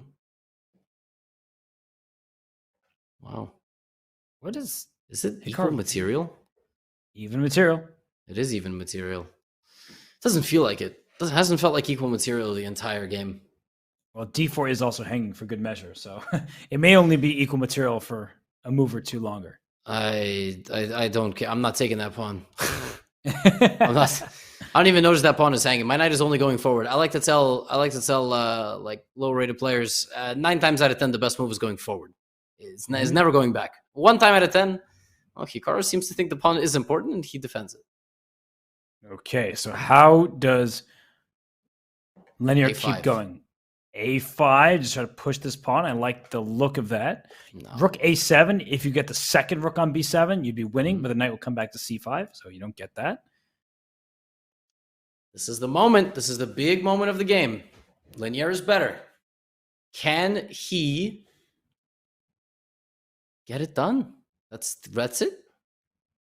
That's really it. Can he get it done or not? He has dropped under 5 minutes. Hikaru to 6:46 himself, so about a 2-minute lead now for Hikaru. Queen F3, the best move. Like the engine stayed the same, the bar. Queen F3. This is just like prophylaxis, right? Just, I'm going to defend the pawn on D3 in the event of knight C5, and then I can go moves like rook to B8. So D3 is a very important pawn to keep control of. And Hikaru is trying to secure control over B4, so he's maybe trying to put his knight there. Now rook b6 is another possibility in the future to maybe trade the black rook, but also a4 is hanging now. So play rook 1 to b5. That way when knight b4 happens, and oh my gosh, Lanier is on fire. Ribs. Knight b4, the rook is inside, right? The rook is inside where the knight would be. Otherwise, it would be blocked out of the action. So now a5 is available. Levy, this looks so horrible for black. It does look horrible. You missed my pun. I know Naroditsky likes to hit you with puns. R1, B5, ribs? Is ribs? No? Oh, yeah, ribs. I was wondering why you said ribs. I'm hungry. Yeah. I didn't just blurt out a random word. Yeah, ribs. Night before, Hikaru is trying to, hold it down on the dark squares, but this looks miserable. I completely agree. A5 looks very pleasant. Bishop C7 at any moment to secure that pawn. And Lanier, he just continues to spend a little bit more time than I'm comfortable with. I mean, I'm looking at the position. It's great, but it just doesn't feel like he's found his true comfort zone. No, he hasn't. And 4 minutes goes by very fast. It's like the opposite of maybe certain other events. You can look at the clock and go, oh, wow, I feel like it's been 5 minutes. It's only went 10 seconds, right? But in this case, you look at the clock and you go, wait a minute, I got 30 seconds left. And somehow time moves faster when you play Hikaru. And okay, rook b8 apparently is wrong. Is rook b8 wrong? Looks great. Do you really want to take on b8? I don't think so. And knight c6 back, and maybe that's why. Look at that knight from a6 to c6, covering a5 now, and covering b8. Yeah, and supposedly he's already slightly messed it up. How? I mean, at some point, white has to play e5 too, right? You've got to play e4, e5, maybe a4, a5. That's so crazy that a5 is just not like winning for white. That just doesn't make any sense. I think it was the right move a few turns ago when he went rook to b8, but a5 with rook b8 to follow looks very promising. a5, knight a5, rook b8 isn't winning for white? Let's easy way to find out. No. All right, I don't understand anything about chess. What, queen d7 and there's just nothing, yeah? Just nothing at all. Okay. Oh, allegedly just equal. Yeah. But well, if it's just equal, that means that it's just dead. It's a quagmire. Nobody can get through. Well, Lenier is doing the worst of all options. He's spending a lot of time. He's just too deliberate. Like, you need to trust yourself, and you need to use the clock as a weapon. And right now, the clock is a huge advantage for Hikaru. It's why he's staying in this game. And if the time situation were reversed and the clocks suggested that Dominguez could continue to increase his chances, then we'd be talking about a different story here. But right now, Levy, I mean, Lenier is just being too slow. Yeah, just too slow. That's the best way to describe it. Rook b7. I even saw Stockfish try to flash for a moment there that black was better, which is completely absurd. That's so frustrating. And it's looking like queen a8 is on the way and just a fork? Is that it? Sometimes it's that simple. Although moving the queen away from the king side, you might walk into some kind of rook takes f7 if you're not careful. There is a queen on f3 after all. Yeah, there's still scary tactics all over the board, but somehow it's just nothing there. And if black takes on a4, black gets to the white king too. It's amazing defense. Maybe rook c7, and after queen takes here, there's that e5 move you've been suggesting. I think that's the way to go. You need to start going after this king. I agree. Rook c7, e5. He has to do something. How is it possible that Hikaru's pieces have just not gotten air the whole game and he's still defending? He's just defending everything. The pawn's gone now. Black is up a pawn now. Black is still up 4 minutes. Wow.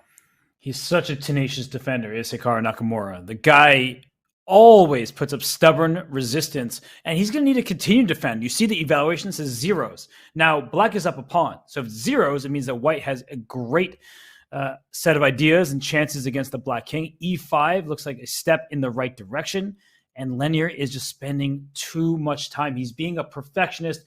Perfect is the enemy of the good. He needs to go. Perfect is the enemy of the good. Wow. I have to read more, Robert. What a line. I hope that wasn't said by like some, boxer or something. I hope that was said like in some book. Yeah, it's not a boxer. Don't worry. Okay. Although that Who would said kind that? of that'd be a sweet thing though if a boxer said it. Well, sometimes athletes quote some philosophical spots, and then if I've never heard it, I'm like, I don't think he said that. I don't think. I'm not sure he came up with that. Knight d6 though. It's still some chances maybe. But queen c2, queen a2. I mean, this looks worrisome. Because queen c2, the king goes up to h3. Oh, I never answered your question, by the way. It's Voltaire. But or at least that's who it's attributed to. Probably stole it from somebody who doesn't get credit. But Voltaire just had a friend like drinking some alcohol in the 17th century. And I don't know when Voltaire was alive. I'm very sorry. Well, I think 18th century is probably when it... I don't know. Someone can Google this. I'm not going to do it.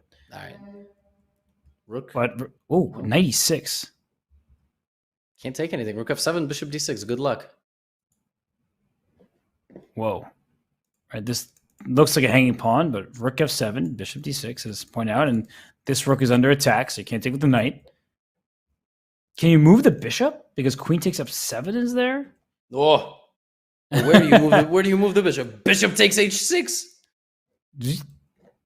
No, because then queen c2. Oh. He makes a move that's just losing. Knight f4, queen c6. Knight f4, bishop d6, queen c6. Knight f4, queen c6, and then I don't know. Yeah, that's it. It feels like there's something like that, as you're saying. I don't know exactly where it is, but or maybe just queen c2. Queen c2 also looks great. Queen c2, king h3. Where is the game ender there? That's the question. I'm perplexed myself. Well, oh no, that also doesn't work. It's very easy to look at the eval bar. Oh, apparently he didn't find it. Yeah, but this I think is sufficient. You were actually just trade everything and play queen c6. That's what's happening. Take f4, queen c6 check. The queens immediately come off, d6 falls, and Hikaru just needs to draw. He doesn't need to win this game. Nope. It doesn't need to win. And you know who's not going to win this game is Lanier Dominguez, because rook f6, rook f5 might even hold the pawns. There's king e4. Oh, that's a good move. That's it. I think Hikaru just played like all the best moves in this game when his position got unpleasant. It's just unreal. Just incredible stuff. What more can you say? Even when it seems like he's in trouble, right? He just finds every single accurate defensive move. And Hikaru Nakamura, unless something really tragic happens, he is going to make his way to Toronto, Canada in the first week of November, and he will play for a shot at $200,000. This is everything that Hikaru has to offer as a chess player. Super sharp calculation skills, solid time management, defensive brilliance, and it was all on display today. Lanier really felt like he brought his A game for about 90% of the action today, and Hikaru brought it for 100%, maybe 99% if you want to argue. You cannot be fully perfect in chess, but he was incredible. And of course, I'm sure Hikaru would make some adjustments. But Robert, I think really what this will come down to is the question of, was Lanier too passive at critical moments, or was Hikaru just unbeatable? Hikaru, when he plays like this, there are maybe 2 people in the world who are going to beat him in a match. And right now, Hikaru Nakamura, he's rising to the occasion. He struggled in the opening match against Grandmaster Vasquez. Against Navarra, he looked very good, but he has looked phenomenal here. Winning game 1 after extensive preparation from Dominguez looked like it should be a level game, but he pressed and pressed, and an extra pawn led to a victory. And then after that, it's been a steady Nakamura through and through. Here in game 4, he doesn't even need to win. He's about to win, and he is going to make his way through to the final 8. And Hikaru Nakamura is just an absolute beast. Yeah, apparently that wasn't given the blessing somehow. Apparently it's some sort of draw now. Rook e7, and then the king has to... Oh, he's mad. He's mad he messed it up. He wanted to win, but he blundered into a check-check situation. Now if he goes in front of his rook, there's c7. So yeah, he kind of smiled, but luckily it was already in the bag. And yeah, Lanier is intent on not making the draw. He still wants to win. So this is very common in must-win situations. Right. And for a moment, it was, oh no, his online rapid rating. But no, Hikaru is going to take this one home. He has 3 different pass pawns. Rooks can't really handle them because you just start pushing. But Hikaru just wants to make a draw. He doesn't care about winning this game. A draw locks up the match. His plane ticket is booked. Well, not yet, but it will be. And he will head on over to Toronto, Canada, after going to Reykjavik, Iceland for the Fischer Random Championship. I know, that's so wild. He's going to have to fly from Reykjavik to Toronto. It's going to be... Okay, where's the repetition? There it is. They repeated 10 times. Congratulations to Hikaru Nakamura on a very convincing round of 16 matchup versus Lanier Dominguez. And he is our final qualifier of the day to the round of 8 in Toronto. Whew, wow. Hikaru Nakamura, insanely impressive performance from him, and slow clap, golf clap for Lenier Dominguez, who is eliminated from the 2022 CGC, but he earns $15,000 and had 2 impressive matchups. So we see the scores on the screen in front of us here. We have a win for Hikaru. It's actually 3-1. 2.5, 1.5. It doesn't matter what the final score is. He won the match, but he is the winner, as is Dmitry Andreikin. Yeah, if you asked me before today's matchups whether I thought that Hikaru would win or Lenier would win, I would say Hikaru was the favorite. The biggest shock of the day was not the fact that Dmitry Andreikin won, but it was in the way that he did it. And it was honestly also a colossal defensive effort from him. And I think what we're realizing as players are saying goodbye to the rest of the field and staying home. I want to say going home, but staying home really for a lot of these matchups. It's not just about how you start these games and how you find yourself in the middle. It's really that you have to be unbeatable at multiple critical moments. And Andreikin and Hikaru today showed that they are. And playing like that, I don't exactly know what the seeding is in Toronto. I don't know exactly who plays who on the first day or the second day, but it's going to be amazing to see all of these best players emerge and ultimately clash against each other. And we can see how Dmitry Andreikin made his way through to the round of 8. He first took down Aram Hakobian. He then beat Gadakomsky. And then finally, last but certainly not least in this group, he beats Fabiano Caruana. So Dmitry Andreikin, he will square off, I believe, against Wesley So. But Hikaru Nakamura, he also earned his way through to Toronto out of Group A. He first beat Rodrigo Vasquez, then David Navarra, and then Lenier Dominguez in a very impressive performance today. Yeah, got absolutely nothing more I can add to that. It was sort of everything that we were built for and everything that we had prepared for in a matchup between Hikaru and Lenier. Lenier came out guns blazing in many of these games. He had some really, really nice positions, but like I said, you have to play moves. You can't just get there and say, look what I have here. This is my presentation. Please make a judgment on it. You actually have to play moves. And Hikaru forces you to make the right moves, not just once, not just twice, but the entire game. And you saw in that last game that he is capable of playing 15 best defensive moves in a row. How do you beat a guy like that? I don't know. Don't ask me. Don't ask Robert. Don't ask Lenier Dominguez, because nobody has been able to figure it out. And I still think that he is a number 1 or number 2 favorite in Toronto. And he was fully focused. He let his moves do the talking. And well, we're going to have a chance to catch up with him. And when we come back from this short break, we will have Hikaru Nakamura for an interview. So stay tuned here at the 2022 Chess.com Global Championship presented by Brave.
Hikaru Nakamura. Hikaru, congrats on a great match. How does it feel to book your ticket to Toronto? Yeah, I mean, it's nice to win the match. I don't know if I necessarily played great chess, but fortunately I was able to keep it together when there was a lot of pressure, and yeah, it's great. It's great to win a match. Yeah, my question was going to be, in that last game, we realized 22 moves into it, Hikaru, that the 19 moves that had been played were the same. So is that a deliberate attempt, and then it maybe goes slightly awry, or how does that happen? How do you go into the same 19 or 20 moves? Just what are the feelings like, especially as the game is developing? Yeah, I mean, I basically forgot to look at the line. I simply forgot that Lenny had played this against me in St. Louis. I completely forgot that he had done it. So I didn't look at the line, and I mean, I knew there was another line that I was intending to play, but I figured, at the end of the day, that he would have to prove something, and I think he actually did prove something. I thought H4, what he did was great. I suspect for a computer, it was completely winning. But I think maybe he was a little bit too slow with this G3 F4. I think if he had gone F4 right away, or maybe some A6. I feel like there's probably some computer line where it's very close to winning for white. But at the end of the day, we're only humans. If you can't prep to move 40, I mean, you have to find the moves. And, we're not 3,800, so Lenier couldn't find the move. Well, in general, in this match, Hikaru, it felt like you were going down on the clock early out of the opening stage. Not something we see every day from you. So I guess what does that indicate in terms of how seriously you were taking the match and how strong of a player Lenier is and what a tough opponent he is for you? Well, I mean, the first thing is the first game. There's no reason not to go down on the clock. So I'm up a pawn. Like in the worst case, I'll always be able to bail out and make a draw. So there's no reason not to use that time. Since I'm the one who has extra pawn. In the second game, that was the Berlin game. Yeah, I was just trying to remember what I had prepared for the candidates. I mean, I know there are a couple lines with this bishop b2 or bishop e5, and I was just making sure that I didn't mess up the move order. I think what I did was correct with bishop e5. I know there's another one where you take on b2, then you go back to e5, but I think what I did was correct. And it was another position that once it's simplified, it was very simple to play. So I think in terms of the first games, that was fine. In terms of the third game, honestly, maybe this will sound a little bit arrogant, but if I hadn't started feeling the need to use the restroom somewhere around like move 10, I think I probably would have won this game, and we wouldn't have had a fourth game, honestly, because when I played this h4 move, for some reason I was expecting g4, and then I was going to go bishop d6, but I can simply play the other order with bishop d6, knight d6 takes, queen d6, h4, g4, g3, and I'm just a little bit better, and it's very easy to play. So yeah, it happens. And then fourth game obviously was very choppy, but I think I just made better decisions in the critical moments. That was going to be part of my question. Is one of the things Robert and I said today, and one of the things that obviously gets said about this highest echelon like that you bring when you play, especially in these rapid and blitz events, is defensive just ability to buckle down, play some rerouting moves, play quickly, not overthink the position. Do you think that is the single most important skill to make it to a final 8, for example, out of 64 players? Is that really what it comes down to? Everybody has preparation, everybody's good tactically, but when it comes down to playing some of these unpleasant positions, it seemed like you were just unbeatable today. The position could have been slightly worse, could have been maybe much better for Lenier, but he wasn't just going to beat you at all. I mean, I think it highlights the difference between classical chess and then rapid and blitz. I mean, there's a reason when you play classical chess that you actually spend like 4 or 5 hours looking at stuff before a game as opposed to rapid and blitz. Because if I played the way that I played today in classical, I think I would have lost the last game specifically. So that does highlight a big difference. I mean, I think ultimately, yeah, it comes down to the critical moments when you're playing rapid and blitz, who makes less blunders. But also, considering that I knew I was worse, I started trying to just play Nepo style and just play fast. Unfortunately, I think my moves for the most part were pretty good. And again, as he started getting lower and lower, it became too difficult to play with no time on the clock. And also, I mean, when you're playing with a 2-second increment, I mean, you do have an increment, but that increment really goes by quickly. So if you get to like 30 seconds, it is almost as though you can make a couple of quick moves, and just like that, you have 30 seconds. But with a 2-second increment, it's very tough. And yeah, I thought I made good decisions when I was under pressure for the most part, and I'm very happy. Yeah, and Hikaru, you obviously are a world-renowned streamer and, of course, beloved. Now your chess is taking you over the board again. You're going to Iceland at the end of October, then to Canada in the first week of November. Does that excite you to be playing, in more and more over-the-board events in addition to your streaming? It's fun to play chess. Let's leave it at that. But I will say I am actually really excited to go to Iceland. I haven't been there in I think 18 years, so I am really excited to go to Reykjavik. That should be a lot of fun. How I do that and then go to Toronto, I mean, I'll figure all that out later. But it is great because at the end of the day, I feel like with both the 960, but then also this event, really the main goal was make it to the end. Like at this point, like sure, I can lose the next match and I won't really care. I just wanted to make sure that I get to go and play chess. So it's all good. Yeah, do you prefer over the board? Do you prefer fully online, or do you prefer traveling to a location and playing on a computer in front of another guy physically? I mean, I have to say I don't know what the format is. I've heard both. Like I think I heard from Fabiano that we're playing on computer screens. I think I heard from Leonard Oots or Otes, however you pronounce his name, that we're playing on DGT boards. So I really don't have any idea what's going on exactly. So I'll just see how it goes. But I do think that after long periods of time, it is a little bit odd playing on the board. I definitely felt it when I played in St. Louis in the Rapid and Blitz. Maybe it's about a month ago now. It seemed a little bit odd playing over the board where it wasn't Blitz chess. So I think it depends on what I've been playing a lot of recently. Sounds good. Yeah, go, Robert. Yeah, no, I mean, Hikaru, your schedule always is busy. You're seemingly mopping up events left and right, including a double Title Tuesday victory. So, always great to see you participating. And this was a tremendous match. We heard from you saying, you could have done a few things better here and there, but ultimately you are the person moving through, and it was a great showing. So congratulations, Hikaru. Thank you, guys. Thank you so much. Yes, all right. Hikaru.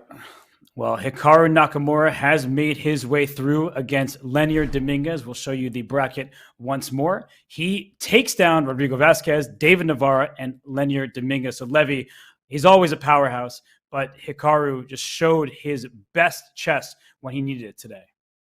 Yeah, I like how he and Lenier are the same seed. I know they became the same person toward the end. And then they emerged. It's like 2 versus 2, so only number one emerges. Listen, Hikaru was the favorite in this matchup. Just like in tennis, we have certain areas where an individual is kind of predicted to be the winner. And he did his job.